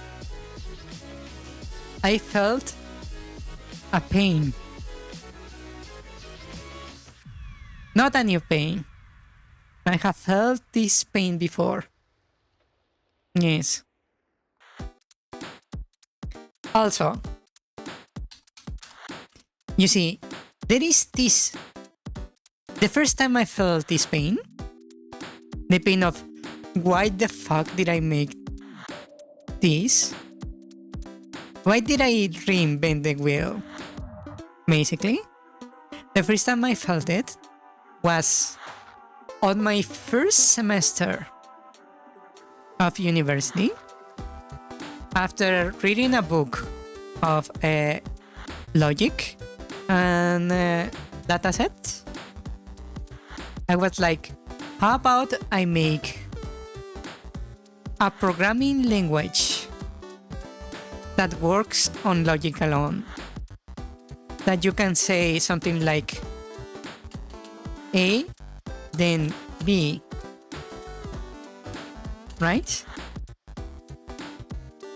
And you can define B to be the sequence of actions of doing B, C, and D, right?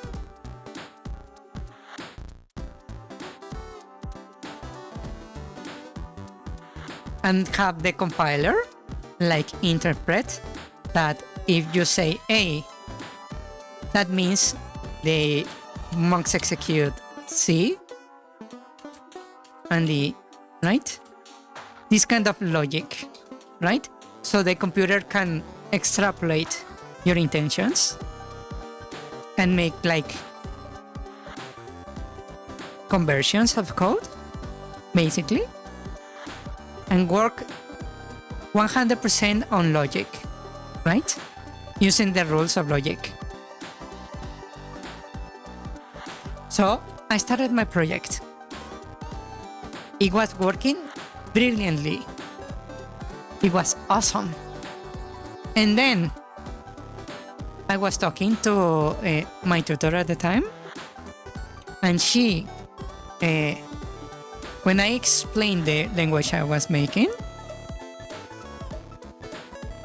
she said, wait, isn't that just Prolog?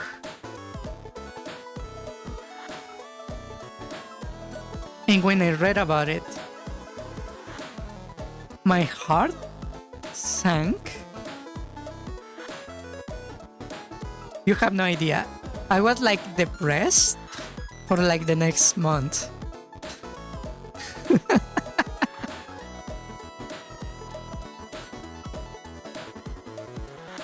Turns out I was creating a language I would be taught in 2 years. There was an actual class for it.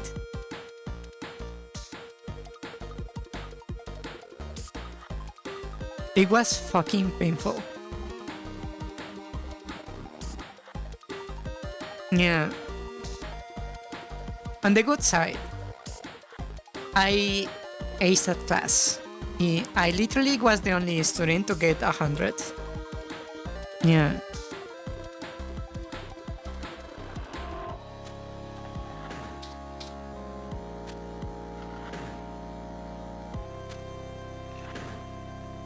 I actually got 100 on the first like month of the class. Yeah.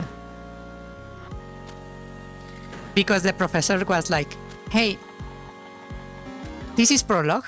This is how you do things, right? Whoever can solve the boat problem, you know, the one where there is this one guy, a human, trying to move across a river using a boat. 3 objects. I believe it was grain, a chicken, and a lion, right? And you needed to find the correct sequence of events to move the 3 things across the boat, across the river with the boat.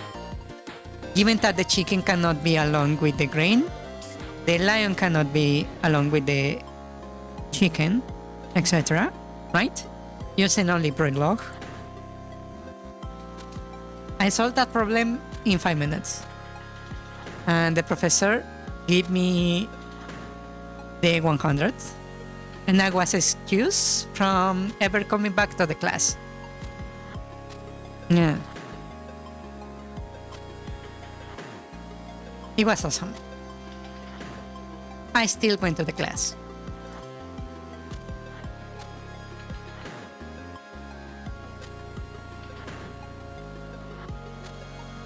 Yeah, because I liked the class. It was painful,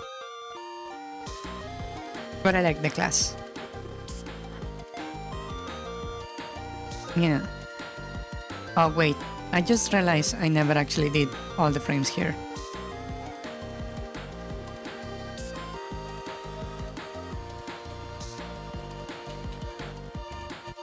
There we go.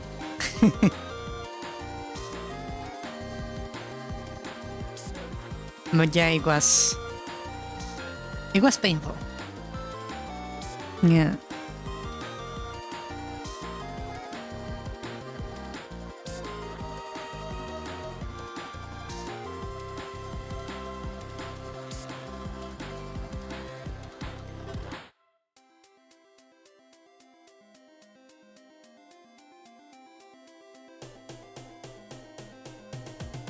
Your professors and lecturers weren't interested in teaching much, so you hated the classes? Yeah.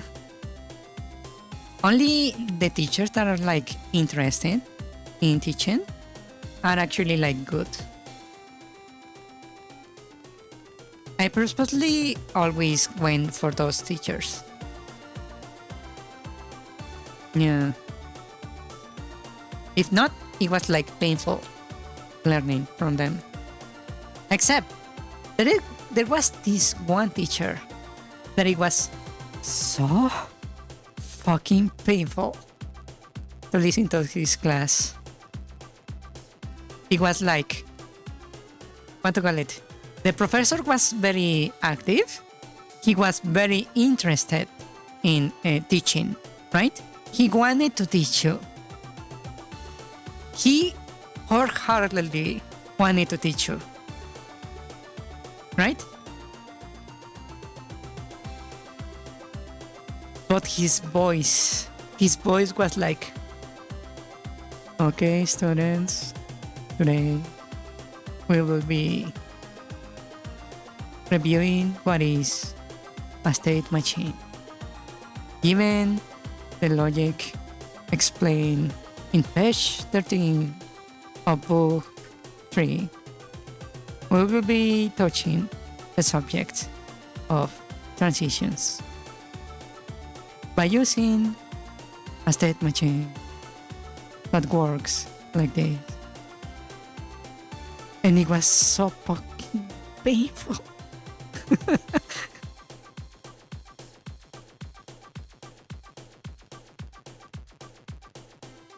He was half improvising the classes. I like that kind of professors, yeah. But that guy, he was famous in the school for his classes being like, what to call them? Even the best students were dropping like flies on his class.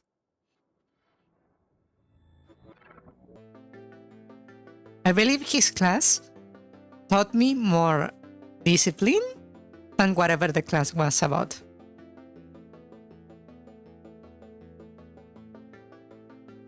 One third of the times he got the math wrong and spent 20 minutes trying to correct it. That doesn't sound good. I was expecting him like improvising, like how will he teach something, not that he was wrong half of the time. Yeah.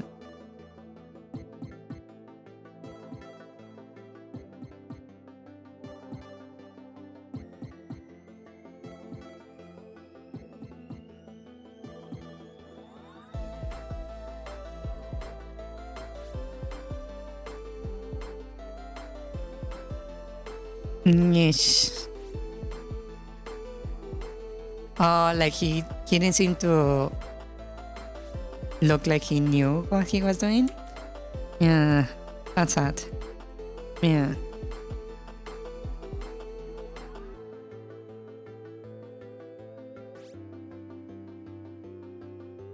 I never actually got a teacher like that. Surprisingly. I got the teachers that like didn't want to teach, right? The ones that didn't even show up for class. The teachers that were a little bit too... Hola, Hola, Spy, bienvenido. Bienvenido. The ones who wanted to teach a little bit too hard and were very hardcore, where they would basically immediately like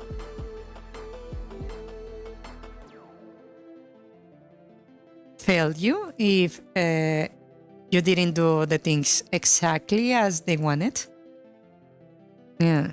Or they were very hardcore in that they didn't bother to actually teach you and expected you to actually figure it out. Yeah. Oh, I forgot to refresh the alert. Damn it. Damn it. Hold on. I'll respond you. ¿Cómo están? Bien. Todo tranquilo. ¿Cómo estás tú, Spy? Bienvenido. Bienvenido.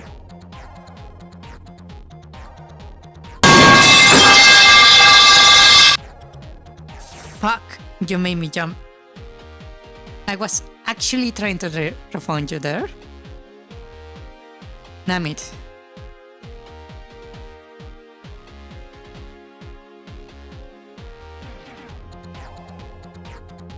There you go. Refunded.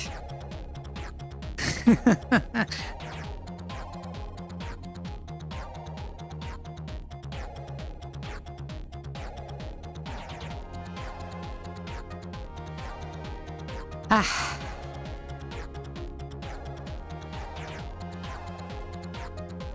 But yeah, the Doki Game Jam was enjoyable.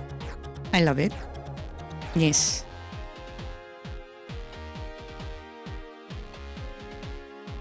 You know what I had trouble with? Well, I never actually said it or not, but I was kinda disappointed of what my team managed to make when it comes to art and music. I expected more. Yeah.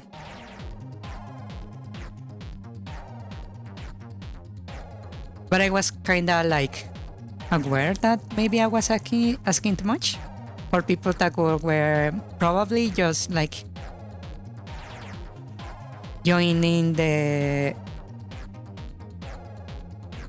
jam for just because, not to actually try to make a professional game. Yeah.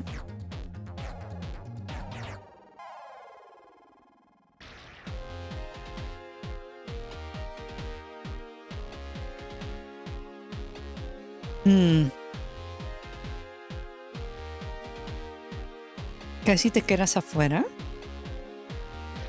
Bueno, al menos no pasó.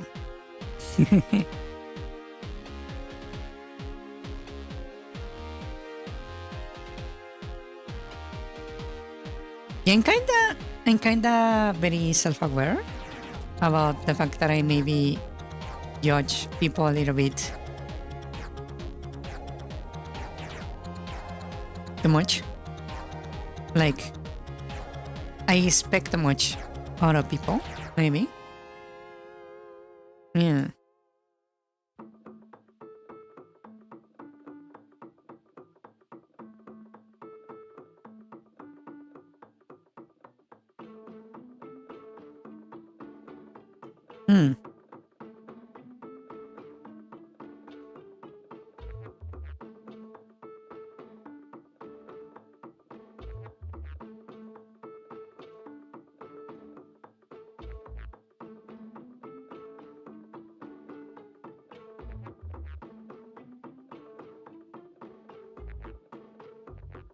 Yeah, basically.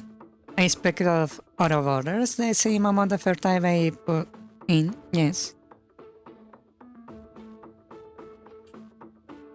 Basically. Indeed. You are quite correct.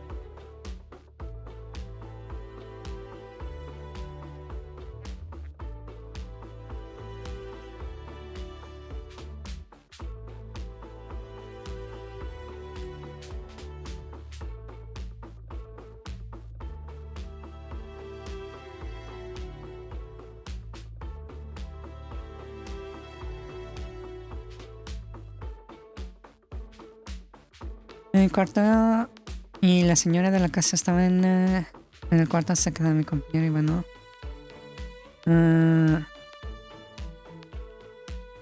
Y nadie salía. ¿No tiene un timbre?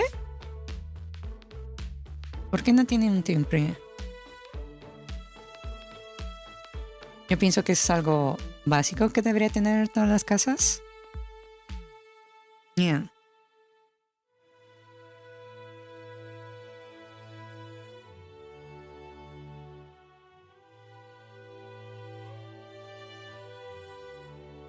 But yeah.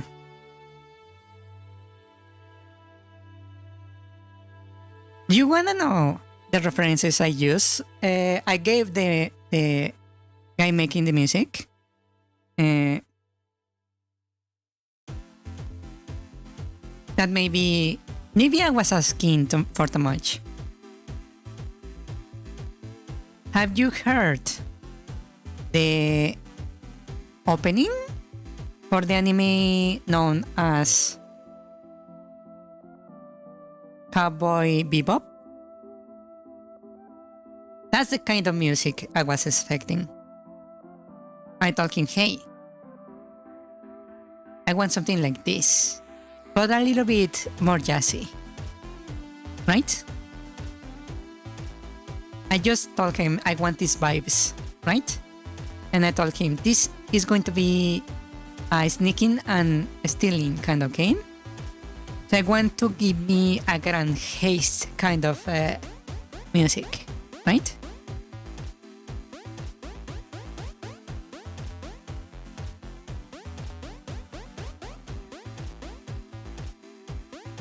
And maybe it was a little bit much. Yeah.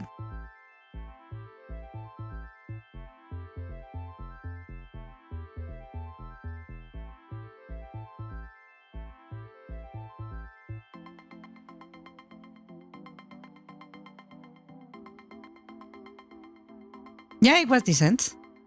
It was possible. Yeah.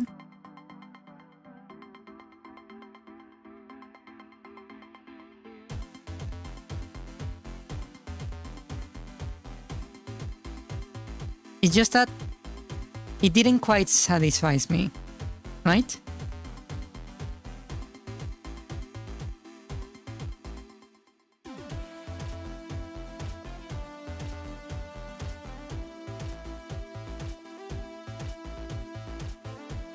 Yeah. Okay, let's see how this looks. Let's see. Ready? Set. Go. Oh, that actually looks quite nice. Yeah.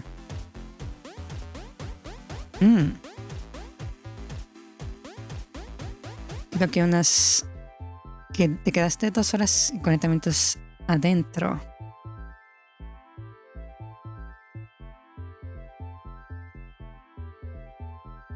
Y no saben que tú ya habías llegado. Por eso pienso que deberían tener un timbre. La verdad. What do you guys think? What do you think? Wow.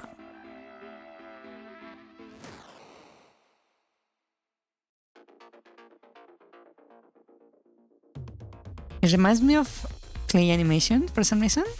It does. Huh. It's very stop motion, like feeling, right? Yeah.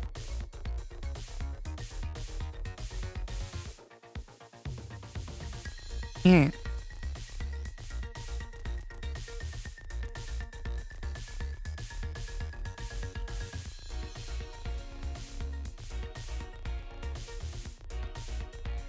Let's see how it looks on the actual game.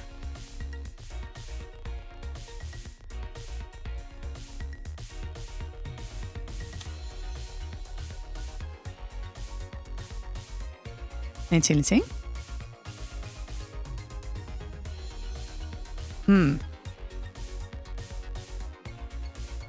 Ooh, that looks so nice. That doesn't look nice.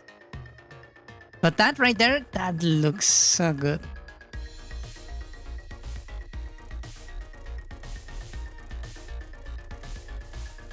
Yeah, look at that. That looks so good. I love it.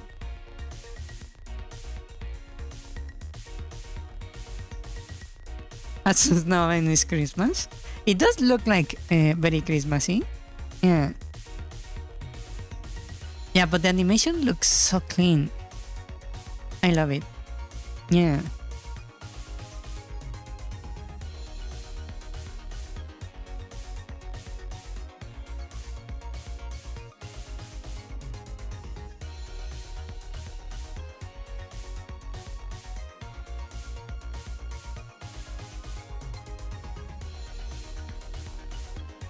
Look at that. That looks so nice.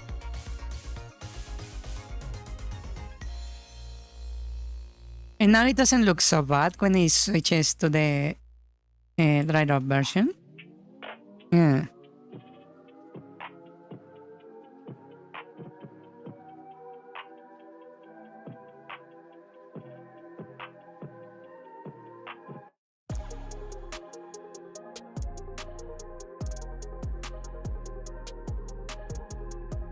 Yes. I also learned something during the Doki Game Jam. Something very interesting. You see, I I discovered how to remove the collision box for objects. Yeah.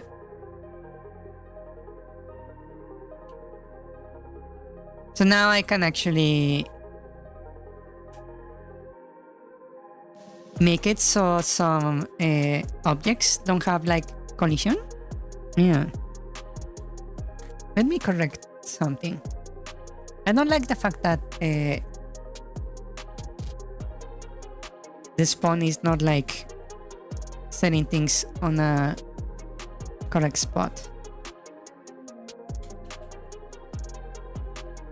Underscore low limit. Let's put it to 48, right? Actually, let's just call it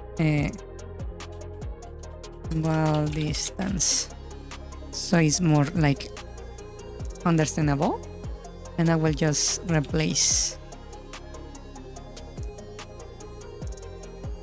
Actually, no. 32 is not the location for the spawn. This is the size of the town. Index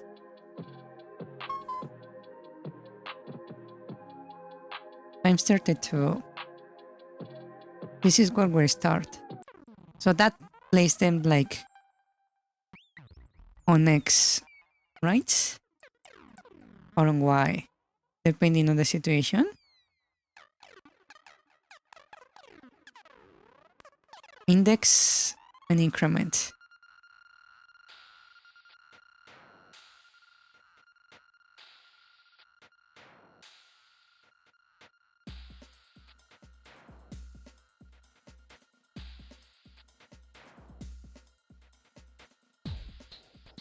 This is the sequence.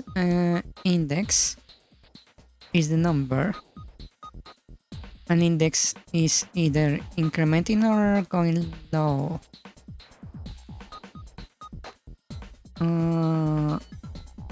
These resets.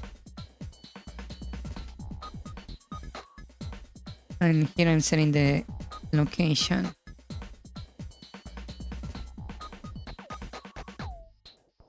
And here I'm increasing. Okay. Okay. Got it. So this is the one that has to be the wall distance. Right here. The index.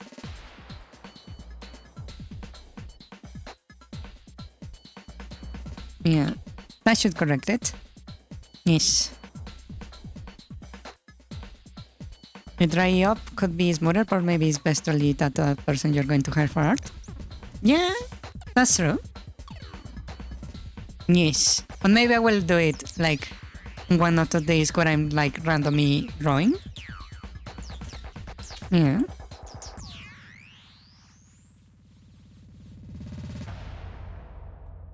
Let's see. Oh, nice. It ends just before the... Well, I like it. Yeah.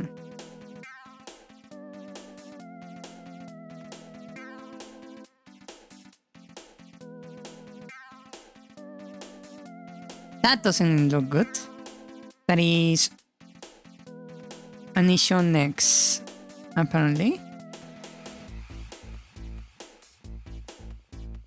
Okay, so the index there, it worked. I see, it's because of the start position of the location on Y.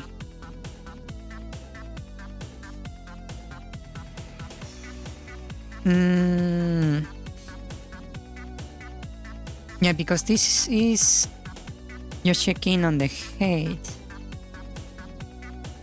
Index call distance, that is 48 when it's moving right. And then increases by 32.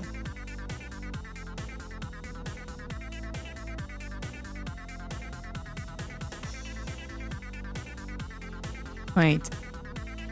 It should be working. Iris.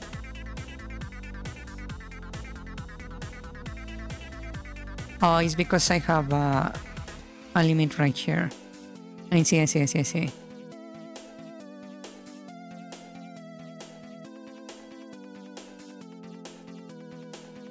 So this should be 48 right here.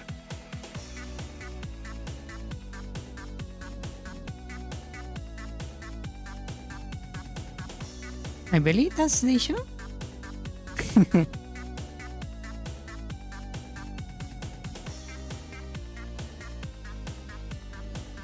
Could you hear my phone? Really?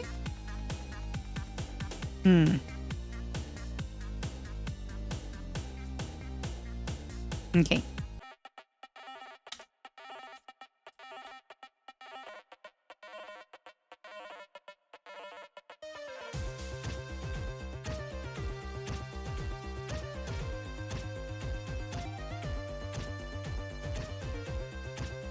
That looks good.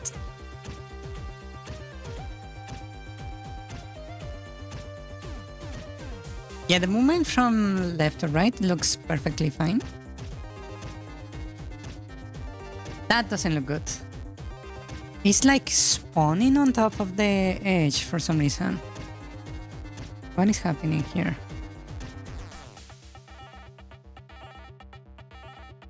Oh, it's because of this?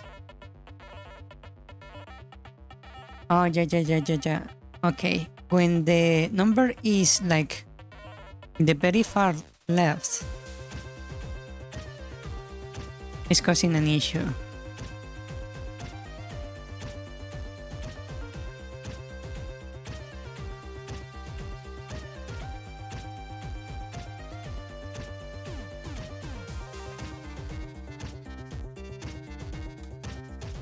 If or start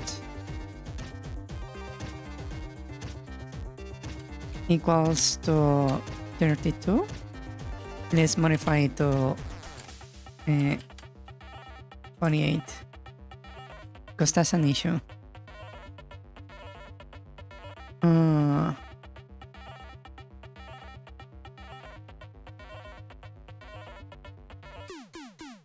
No, wait.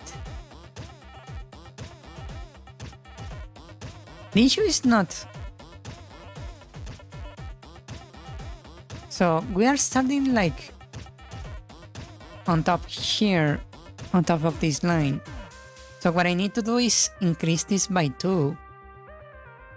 So that means I need to lower this 1 and increase this by 1, like that. That way that would fix the issue, I believe. Like that, yeah.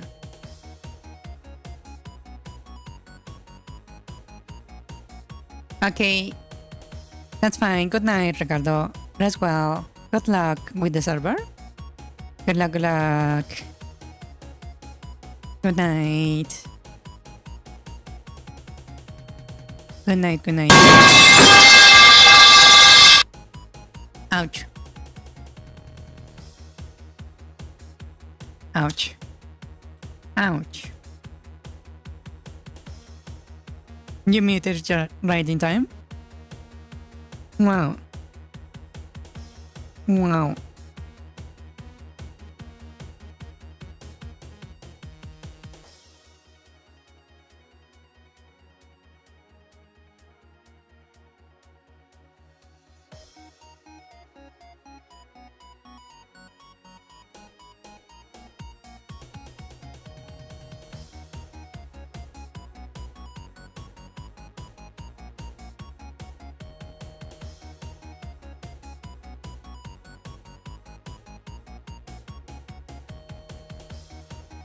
The one on the right is still like spawning on top of the wall.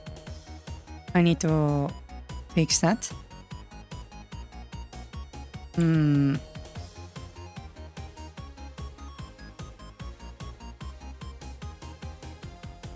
Vertically they are doing fine. It's just that they randomly spawn on top of the wall.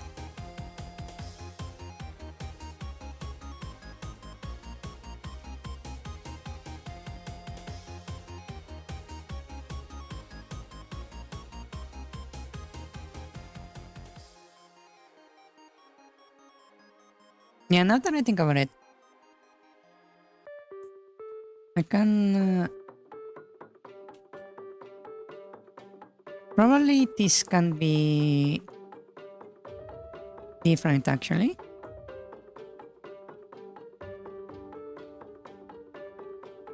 I can remove this and make this 64 to set the value correct.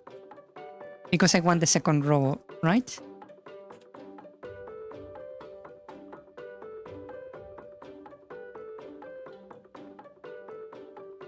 And this, I think I need to remove another one.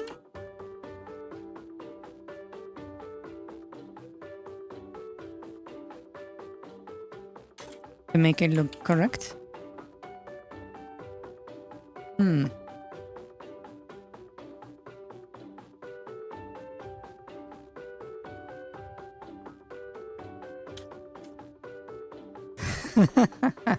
You could probably do it. Yeah. It would be my system, but with not auto mute, basically.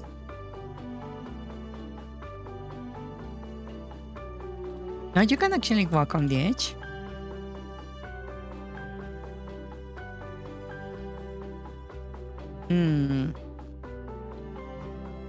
Yeah, maybe having it like that's not a good idea.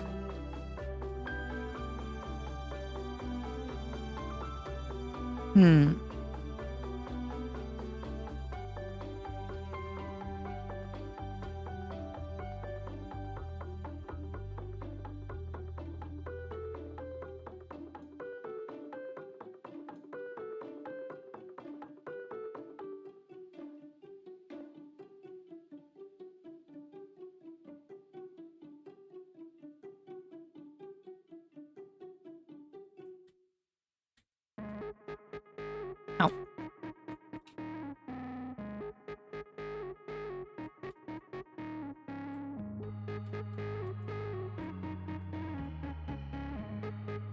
Yeah, I think it was better before, sadly.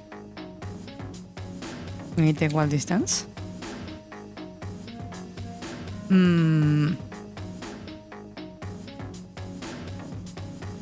The issue is on here on the up and down. Because yeah, I suppose this would be the best like solution. You start equals to 32, then we make start equal to the wall distance. Yeah, that will solve like the issue at the when it's actually on the edge, right? And on the case where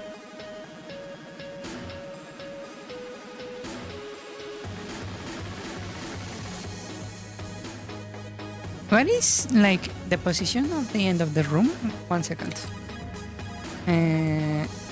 32 times 12? 34, is that correct? Let me check. Right here? That is 320.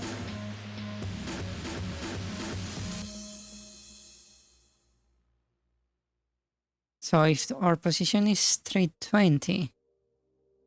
Oh, whoops.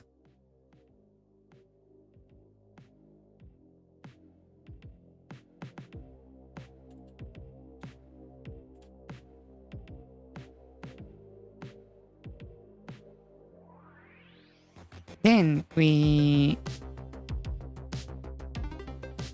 set it to this.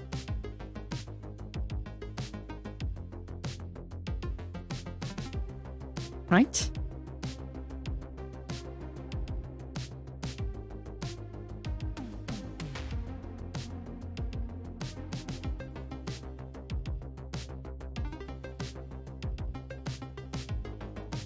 No, that's not right. Hold on. I'm confusing this. I'm confusing myself.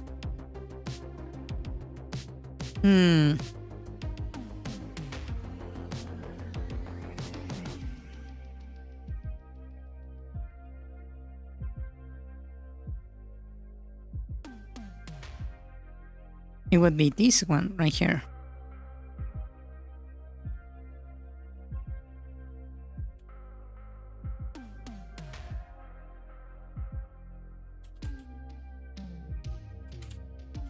Okay, I believe that would solve the issue. In theory.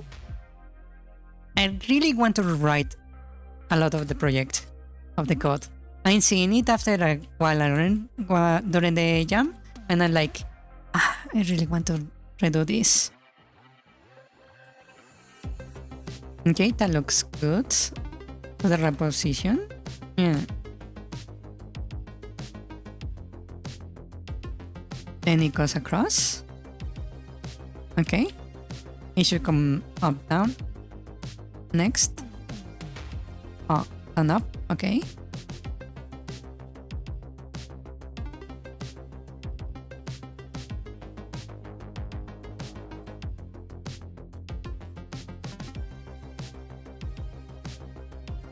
Yeah, I'm going to make a drawing up animation. Maybe not today, but I am planning to. Yes.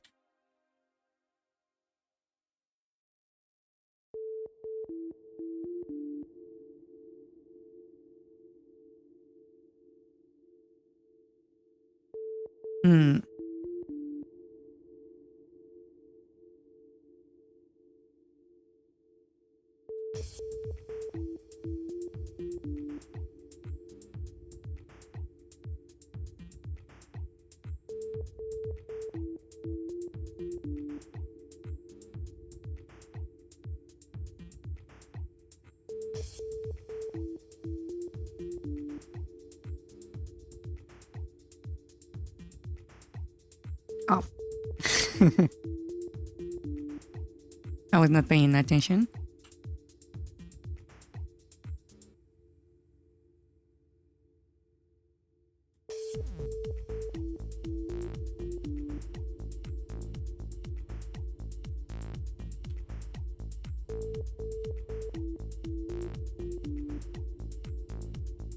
It looks like it's behaving correctly. I have not seen it like trying to put the thorns on the wall.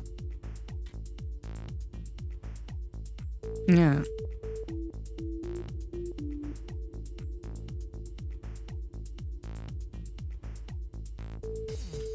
There is only one issue I have, and that's with the way it kinda self-destructs whenever there is a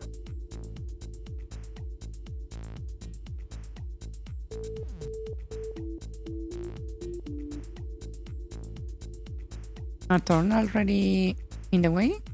Yeah, it just self-destructs right here. Let me do something different. How about we destroy the thorn we are colliding with? So let me do this. So it's basically replacing the thorn instead.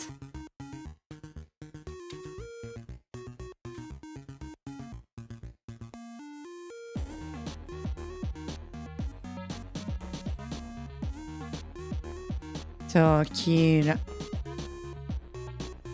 I will say var underscore instance equals to instance meet. Come on. Instance underscore meet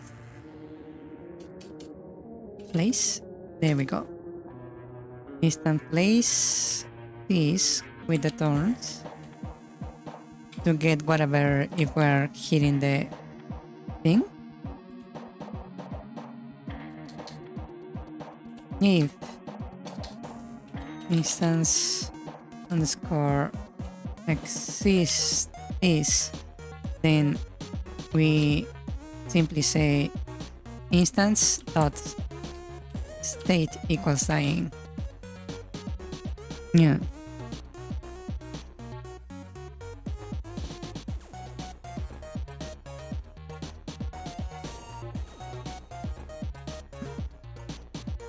Programmed animations are lighter in the game to the game and pulses than doing sprites like particle effects.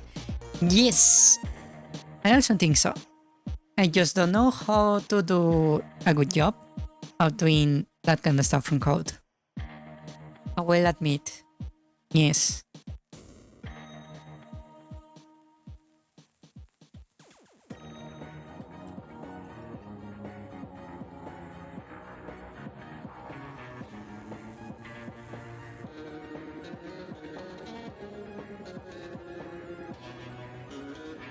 Let's see.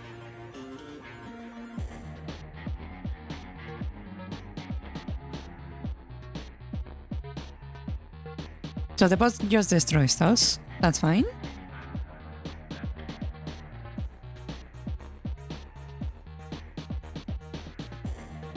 Now when it's vertical, it doesn't destroy them. Okay, that's perfectly nice. Yeah. That's on the wall, which is not a good sign. And now they are kinda disaligned, huh? I don't like that. That they are like not aligning well. They are misaligned vertically and horizontally. That's an issue. Yeah.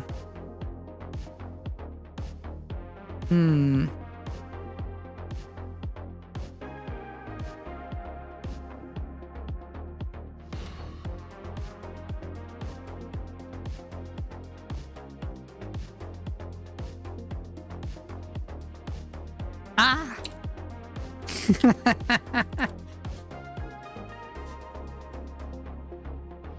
Actually, these I think should be not here, but on the telegraph.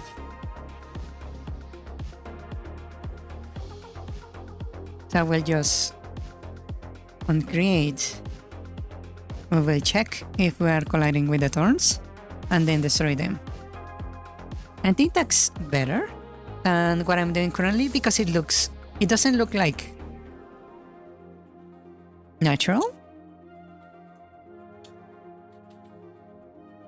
Yeah, I need to fix the position on the spawn of the thorns. They are not like behaving the way I want.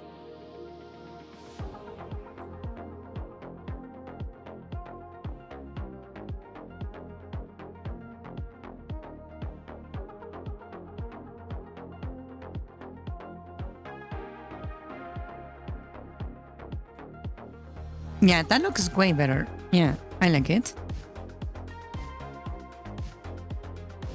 Is the telegraph that destroyed the thorns? No, not the... Not the spawn of the thorns. Yeah. I think that looks better. Or will look better in the end. Yeah. It's still like kinda changed perfectly. But it is nice. Yeah. I like it.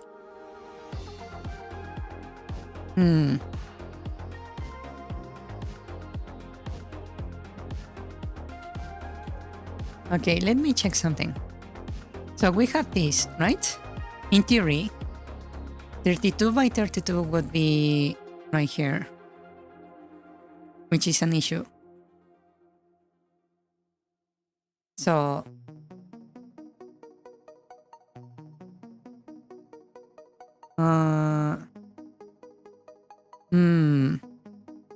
I'm doing 48, which corrects some things, but not everything.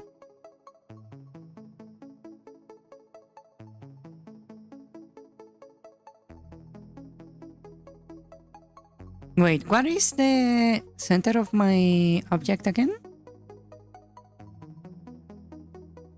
Not your sprites. This thing? Middle center. Oh. So that's the issue. I'm treating the turns as if the star was on the top left. That's the issue. Okay. So if I go over here to the spawner,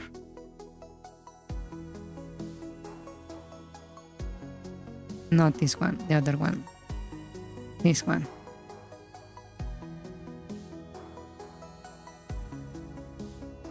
Basically,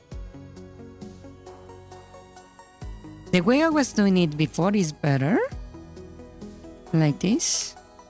Replacing this for 32. Right?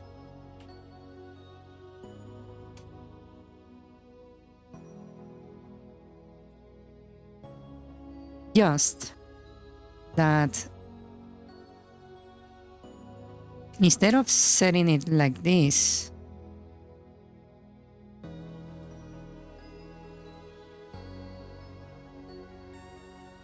I need to make the adjustment for the extra amount of space we need, right? So this one right here should be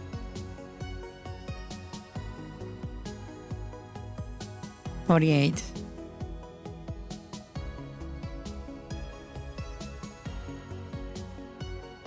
These two should be 48. Write the index. The start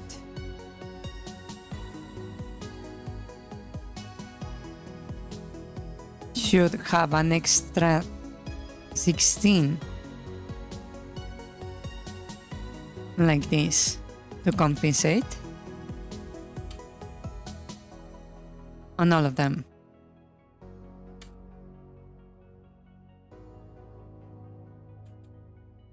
Right? That would push it away from the wall, the right amount, in theory.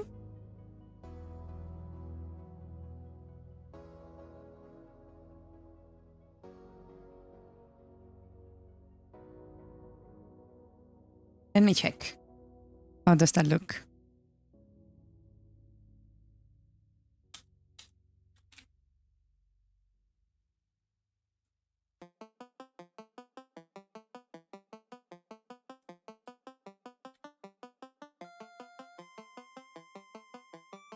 Not quite. Right. This one is still on the wall. That looks good. The one left to right. Right to left, excuse me.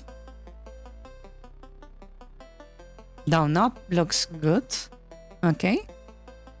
So far just right to left is not looking good. That's not good. So top down and right to left to right. So this one is not starting correct at the correct position. Why?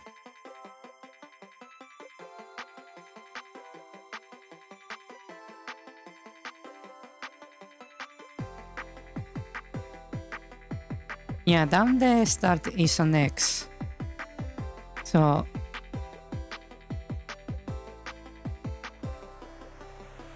I need to remove one there.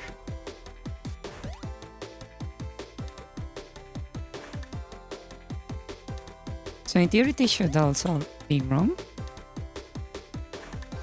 And the one to the right, it was starting a little bit too much to the left.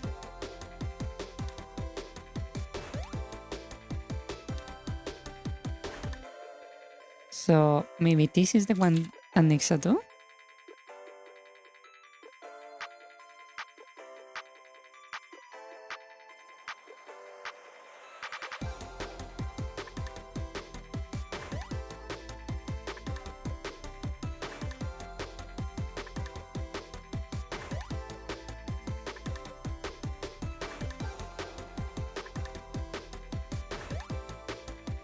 Yeah, because this is the X, right? X. And from the left, this one right here is also the X. Is it? No, this is the X.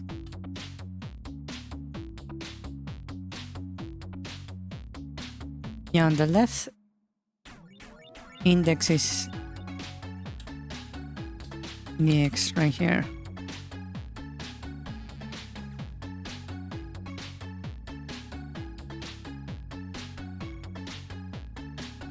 Going up,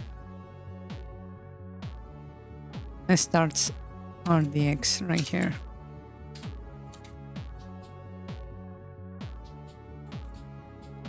Like that.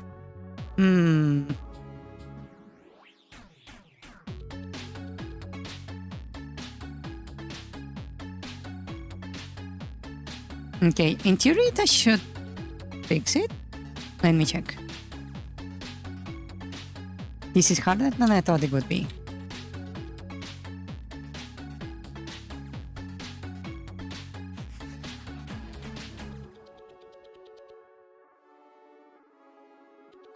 That doesn't look good. Now it's even lower. Why? I was left to right. Moving right. Right? Index is the X. So this is not right. This should be 1. And this should be 48. Like that. Because this is X.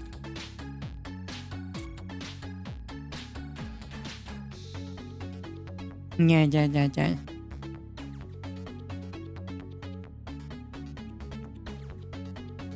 So this is not the correct position. This should be X on down.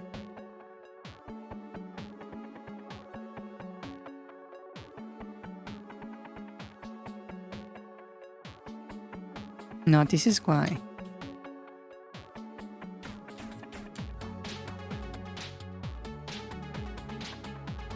This should be 48.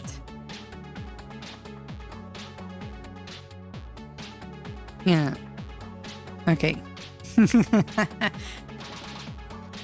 Logic is not logicking.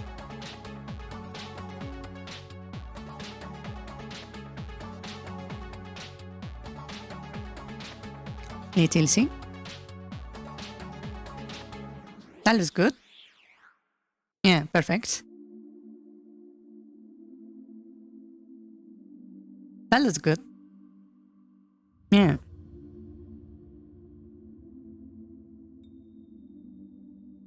Oh, that looks good. Yeah.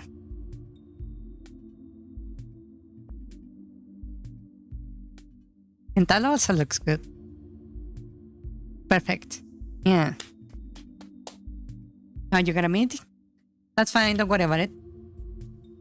Have a good night. Good luck on your meeting. Good luck, good luck. Good luck. Yeah.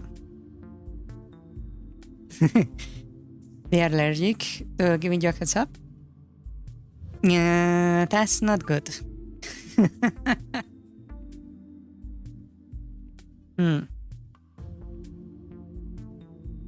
Your email, WhatsApp or something? Yeah, they should be telling you. Yes, I also think so.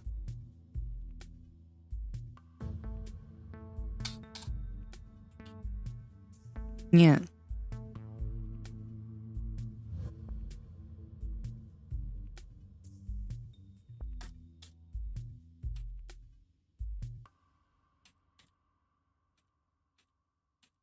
Okay, good night. Rest well. Bye bye. Good night. Night night. Rest well. Good luck. Have a safe meeting. Good night, good night. Bye-bye. Good night. Good night, good night.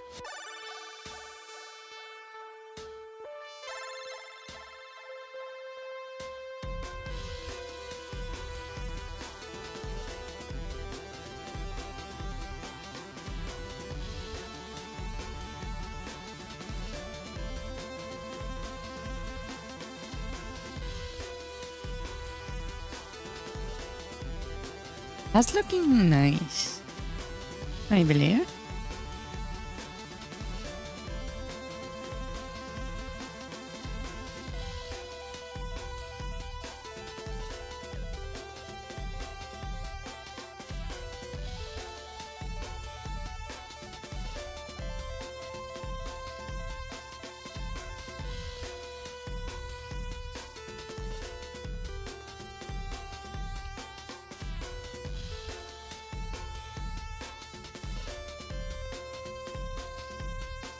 Hmm.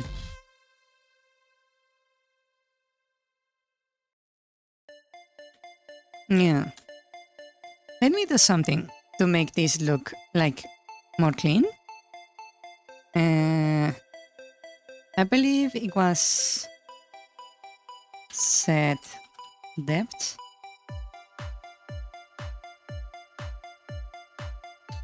Or depth? It was just depth?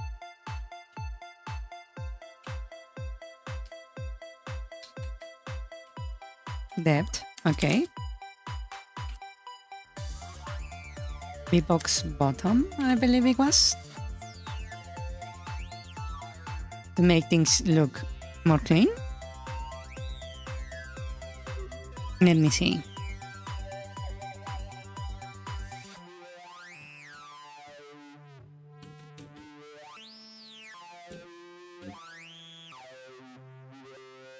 Will that work? Hopefully it will work.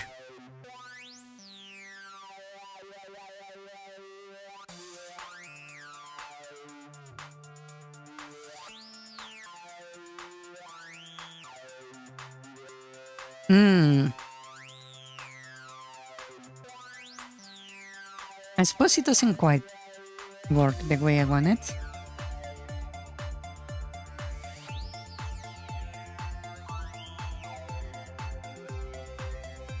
Yeah, it doesn't really work.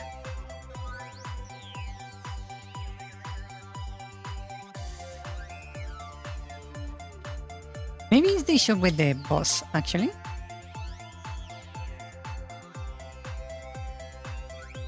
Oh, it's because I put it on animation end, not on the create. Whoops. And I will put the boss.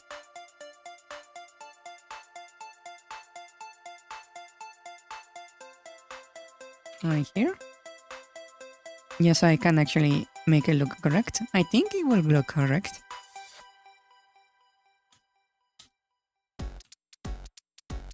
It's irritating.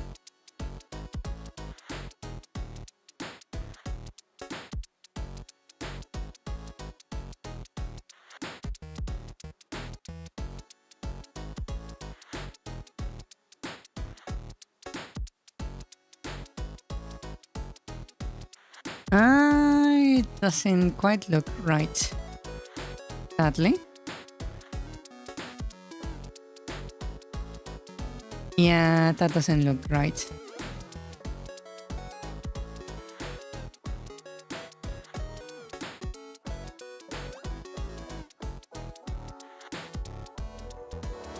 Was it not depth?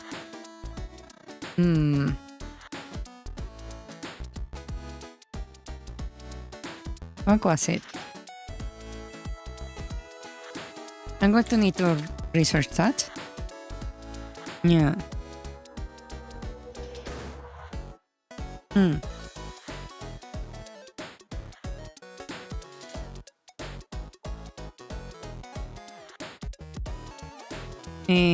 One second. Let me check my messages real quick.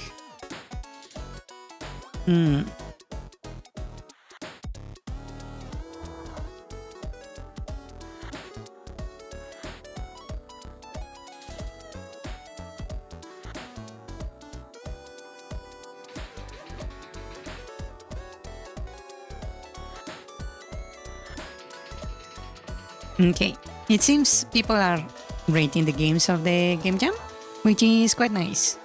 Yes. Let me do a little quick Google search just to check how to do what I want to do.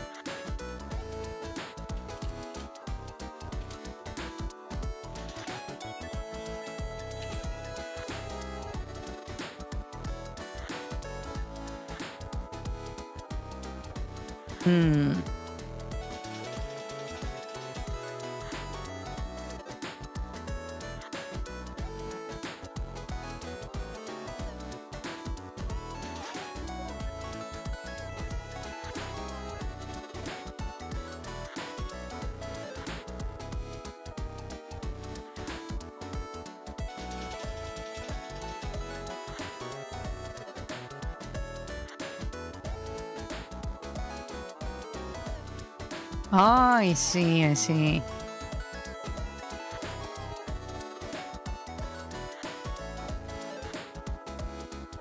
Okay, I got it. Got it, got it. So this should be like this. Not the way I said it. Yeah. Okay. So I can just set this here, I believe. Let's see.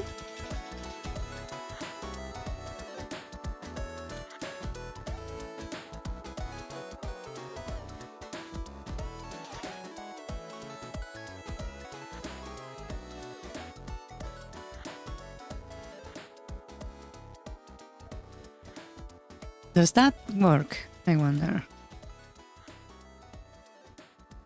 It actually does! Nice!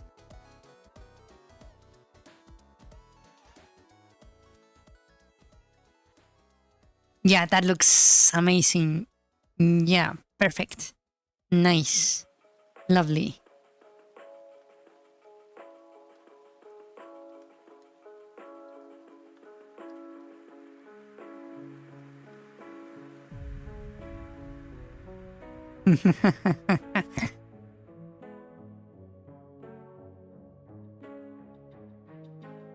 Look at that. That gives so much depth to the game. I love it.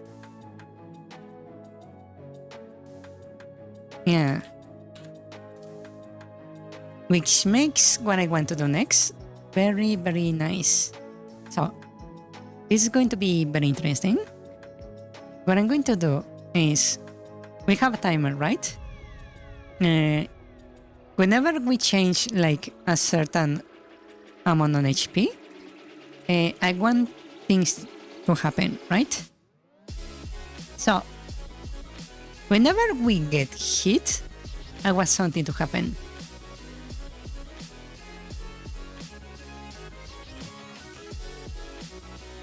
Hola de nuevo, Spy. Bienvenido.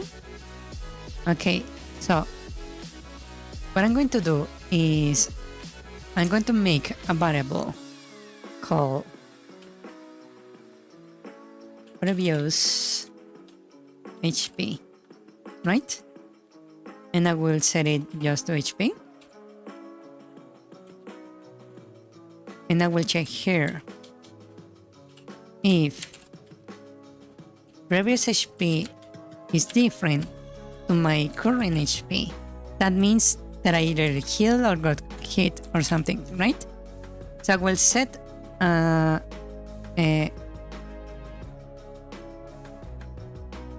spawn.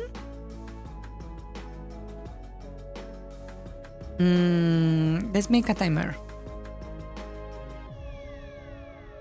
Let's say timer.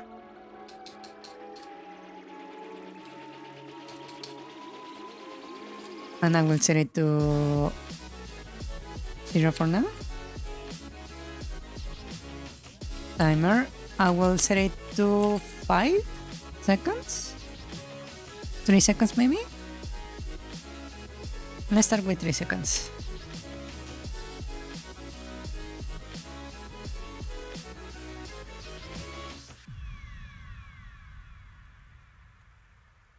And I will just say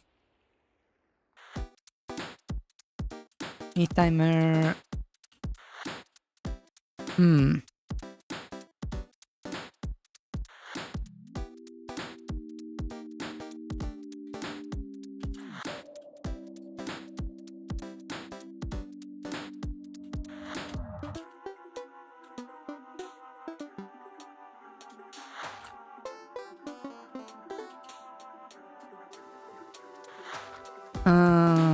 no, that doesn't sound right.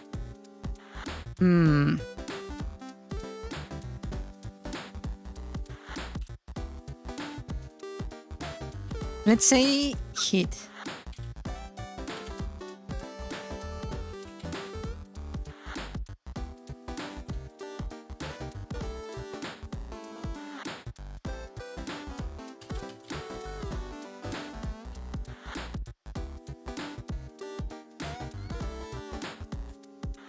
If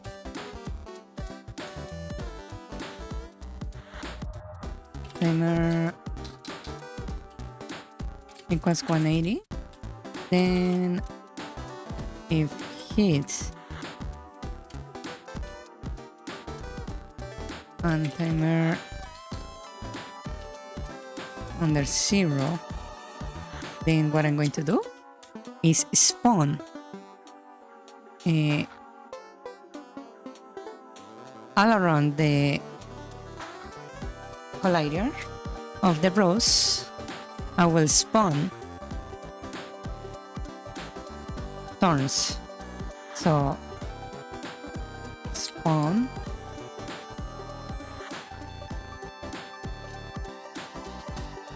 turn shield, right? And then I set hit to false.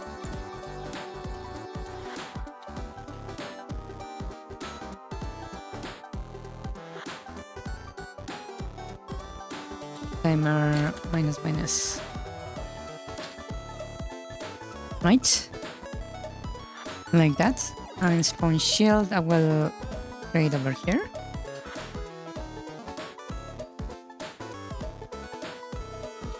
Function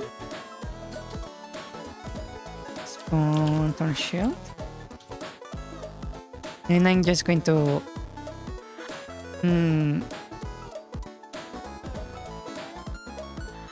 spawn a turn.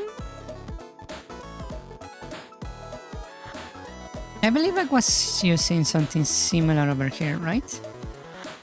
Yeah.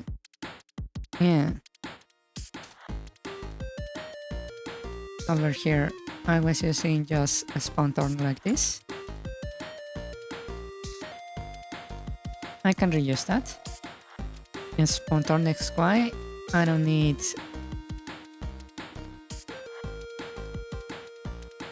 I can just use the telegrapher. Yeah. So the locations of the spawn of the turn. Let's see. This one is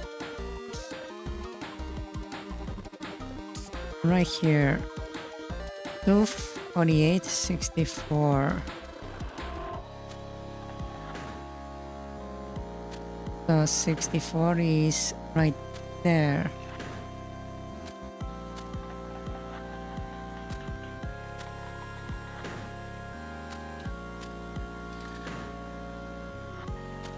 That's the location of it. That means I need to go down 1, 2.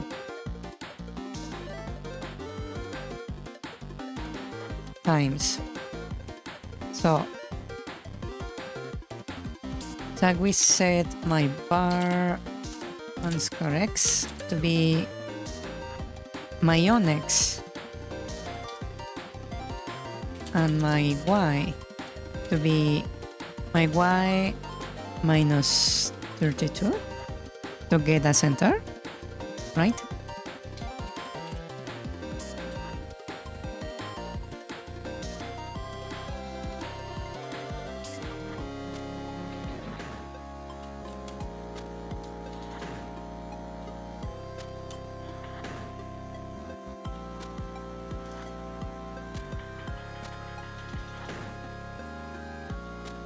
And from that, I will say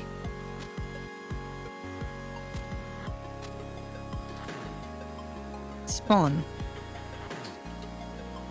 turn, and I want you at a center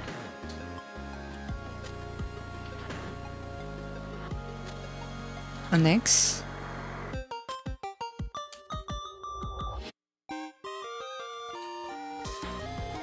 and on Y, and I want to basically make like a set of 9, well, a set of 8. So it would be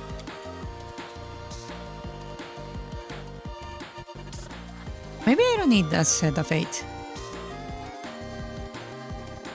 It would be like what? Right here, right there, right there. I could get away by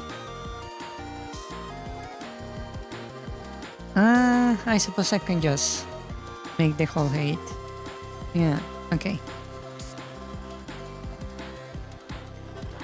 So we have 4 and another 4. Right? So it would be center Y plus 32 to do the bottom. Then to do the next right and left, it would be 32 for both.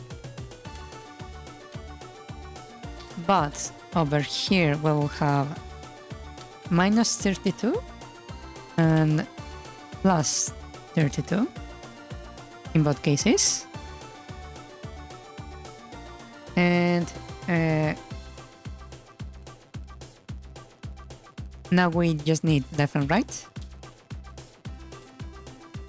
So left and right would be simply plus 32 and minus 32. For the back, it would be a minus 32 for these ones in all 3 cases. And for left and right would be plus 32 and minus 32, right? And that's the spawn of the shield. So let's see, let's check it out.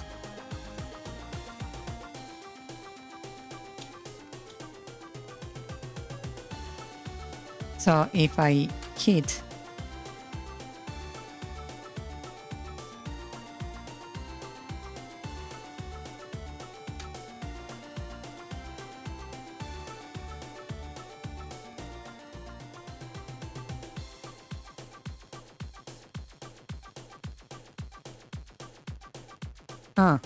it doesn't seem to be working on enough.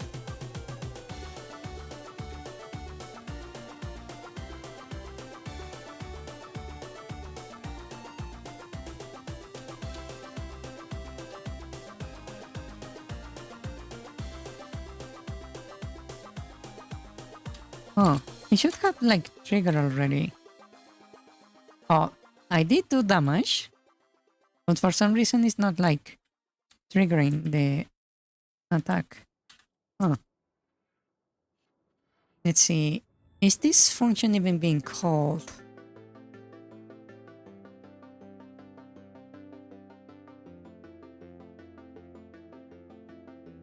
Let's check.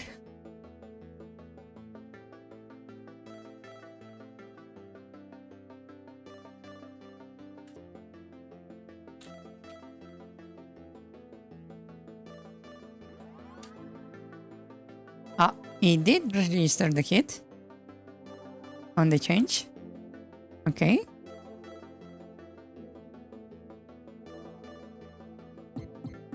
So we set the thing to true. We got for the timer. Okay. It is true. This is false. So we skip, right? Let's move on to the other step of the thing. Okay. So now,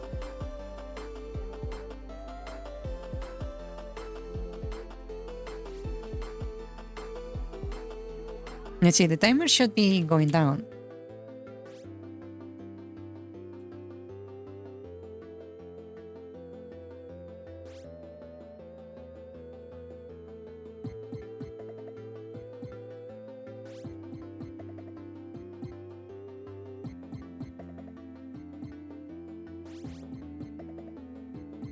It's not triggering. Oh. How weird.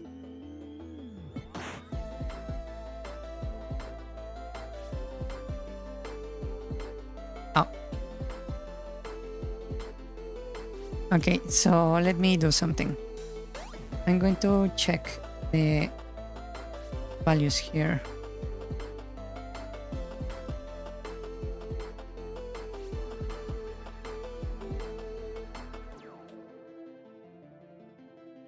Oh, this is already checking. Let me remove that for now. So I hit. That should have triggered stuff, right? Let's see what is happening here.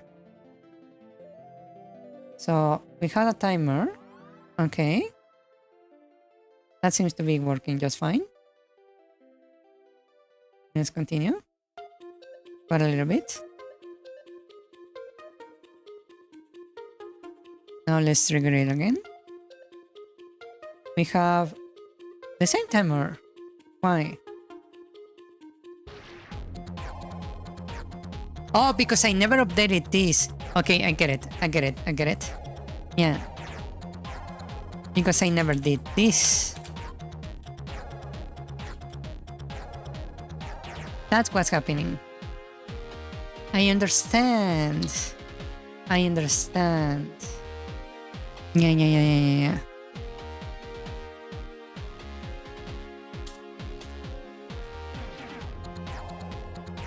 So now it should work. It should. Yes, it worked, but it went on the wrong direction. Fun enough, apparently. That should not be right. Oh.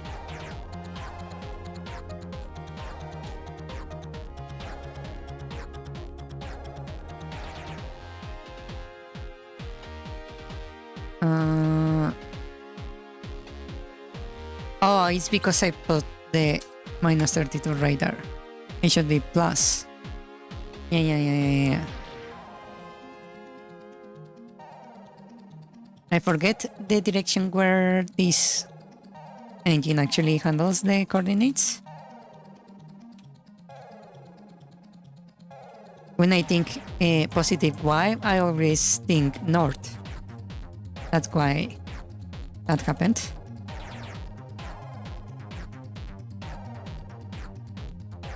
There we go. That looks so good.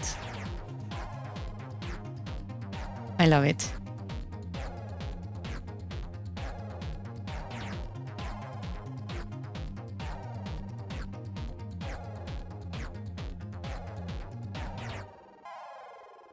So if I hit again, it should do the same thing. Yeah. Lovely.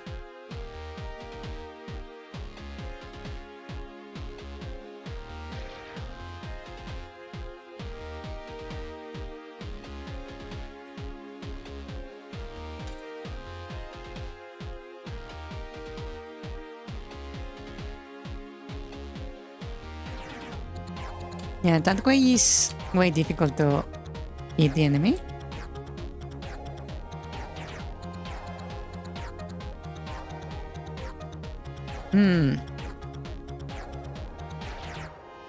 Maybe I should make it like bigger, the area.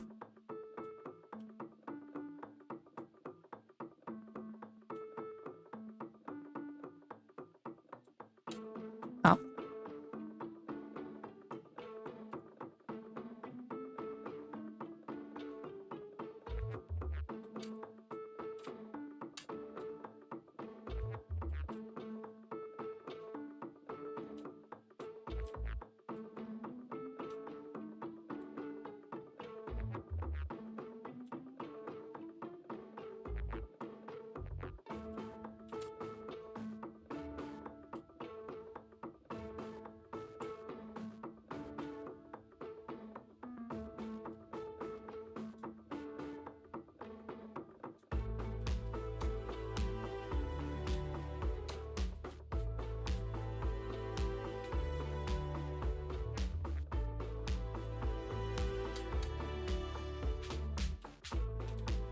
Ow.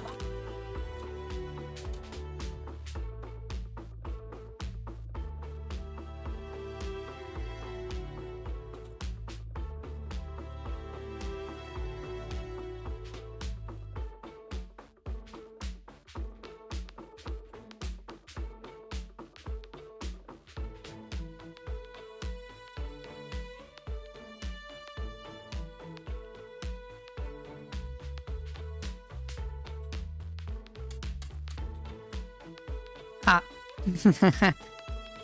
That's actually working quite nicely. Yeah.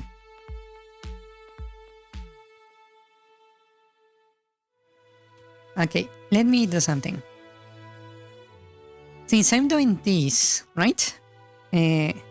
Let's see.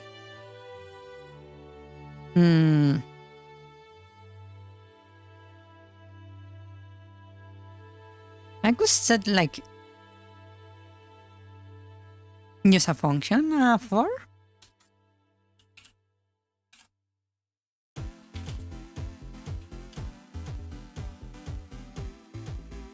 instead of the center. I could go center top left, so that would be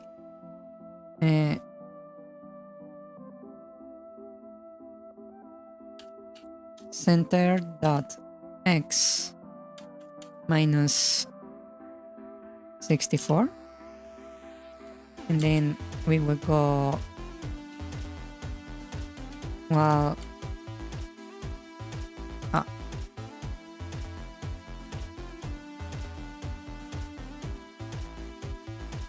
for center plus 64 to cover the whole range, and we will go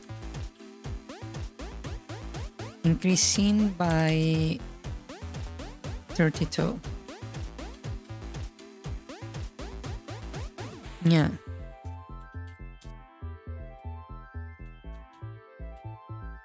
And then we will do the same. This time we call this J equal to equal Y.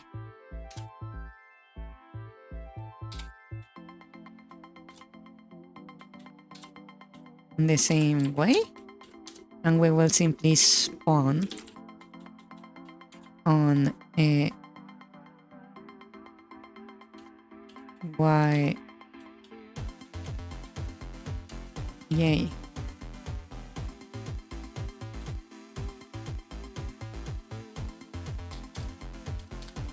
Like that. Let's see. Yes, ahora tienes razón. Déjame hacer esta última prueba. Veamos. Not quite. I need to push it like a little bit more down to the right. Actually, maybe it's just I'm missing an equals. That's what's happening.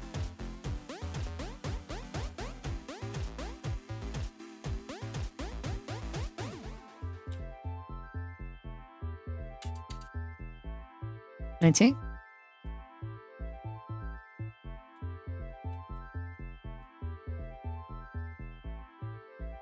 Yeah.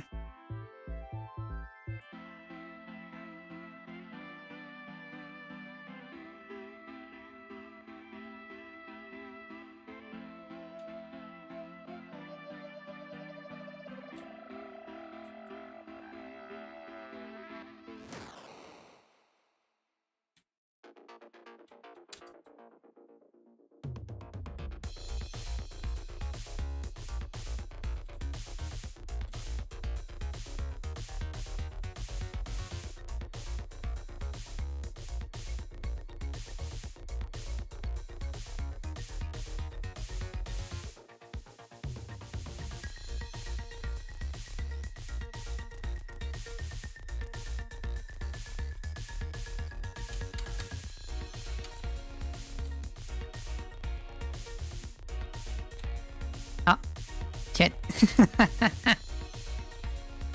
Well, it happened.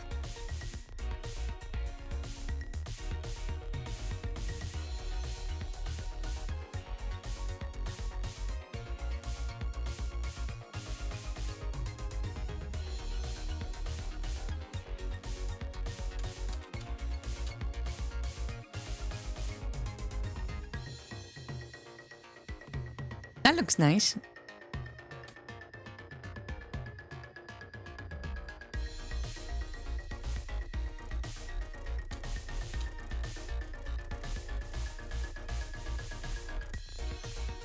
That doesn't look nice. Why did it do that? It was looking good before.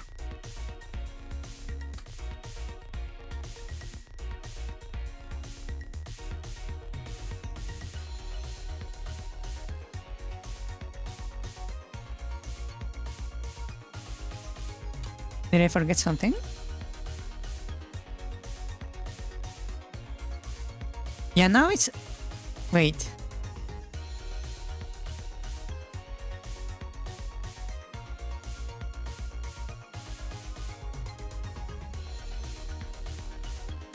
Huh.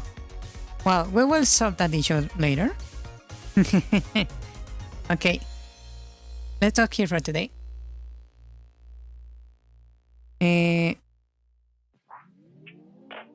Let's continue next time. Yeah. It's almost done, this particular boss fight. Ya casi terminamos con What remained esta was not batalla. wreckage, but a Tombit's splintered decks cloaked in salt and silence. Because you don't have to use your brain to figure out things. I don't really struggle with the logic in programming. My biggest issue is me not knowing the full scope of a language or library. Yeah. Okay, let's stop here for today. Thank you so much for coming to the stream. Muchas gracias por venir al directo. Y los veré mañana. Yeah. Okay. Good night. Bye bye. Buenas noches. Que descansen.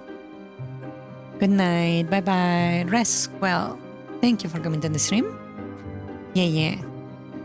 Good night. Good night. Bye bye. Bye bye. Good night. Adiós. Buenas noches. Que descansen. Bye bye. Good night. Adiós. Nos vemos. Gracias. Gracias. Good night. Good night. Bye. I don't really struggle with the logic in programming. My biggest issue is me not knowing the full scope of a language or library. Yes. Oof. Same. I can imagine. I actually had to use Prolog in college, so I knew exactly where this was going. Your ambitions were put to rest. Damn. My professors and lecturers were uninterested in teaching much, so I hate the classes. Reminds me of my second calculus class. I'm pretty he was half improvising his classes. The teacher, I mean. 1/3 of times he got the math wrong and spent 20 minutes trying to correct it. No, it was improvising in the meaning that it didn't seem like he knew what he was doing. Holla Ola. Como tan, D. No. Yay. Oh. Sono el metal pipe okfue. _.xd. There we go. Pues, así xd. Y encima se me ocurre subir el volumen. When yo estoy bien, no me skatia reachment casi me quedo off-water reachment unas 2 horas con 40 minutos en la casa donde me quedo cerca de la uni. ._.xddd. You expect from others the same amount of effort you would put if you were them. Is that correct? Spoiler, mi compañera de cuarto y la señora de la casa estaban en el cuarto donde se queda mi compañera y bueno yo toco la puerta, use silbados, medio golpe la puerta y hasta la pared y nadie salía. Nunca en mi vida he visto un tambor. .xd. Bueno si hace como 10 años en mi casa pero ese se descompuso. Y bueno después fui a la ventana de mi compañero de cuarto y como estaba dormido, no sabía que estaba dormido, se me ocurrió arrancar el vidrio para hacer un ruido tremendo y así llamar la atención. It was decent at least. Y when funcionó, y así me quedé unas 2 horas y 40 minutos adentro y en ese tiempo todavía no salían mi compañera de cuarto y la señora y pues en todo ese tiempo no sabían que yo había llegado xddd. Reminds me of clay animation for some reason. But it looks good. Poco mas wami sami okarea sarun fuego artificial, nisi kara tengo uno, duck emoji, pointing finger emoji. Porcua tu l'animacion, photosynthesis, speaking select emoji. Cierto. Add some snow and it's Christmas. Creamer. Is creamer. The dry up could be smoother, but maybe it's best to leave that to the person you are going to hire for art. Telefono de fondo.mp3. I'm going to sleep since there were changes made to the server back at work this weekend and I will need to be in good shape to deal with the mess that I can foresee will be tomorrow. Okay, good night Ricardo. Good night fellas. I muted just in time, like the previous one. I should make a simple system that reads up YouTube chat. If it sees metal pipe it'll auto-mute my PC for 10 seconds. Are you going to make a drying up animation too? Programmed animations are lighter to the game and file size than doing sprites. Like particle effects. God damn it, I have a meeting. See you later. These people are allergic to giving me a heads up. Just email or WhatsApp or something. Bye, thanks for the stream. Hola Matrapesh. Tan potentus los rosales, rose emoji. Arcia ora kami doi cuenta la hora. Frowning face emoji. Bread emoji. Hasta manlana, ddt. Manana. Bye ddt. Croissant emoji, rice cracker emoji, banana emoji. Sun emoji, black star emoji, crescent moon emoji. Sandwich emoji. Seedling emoji.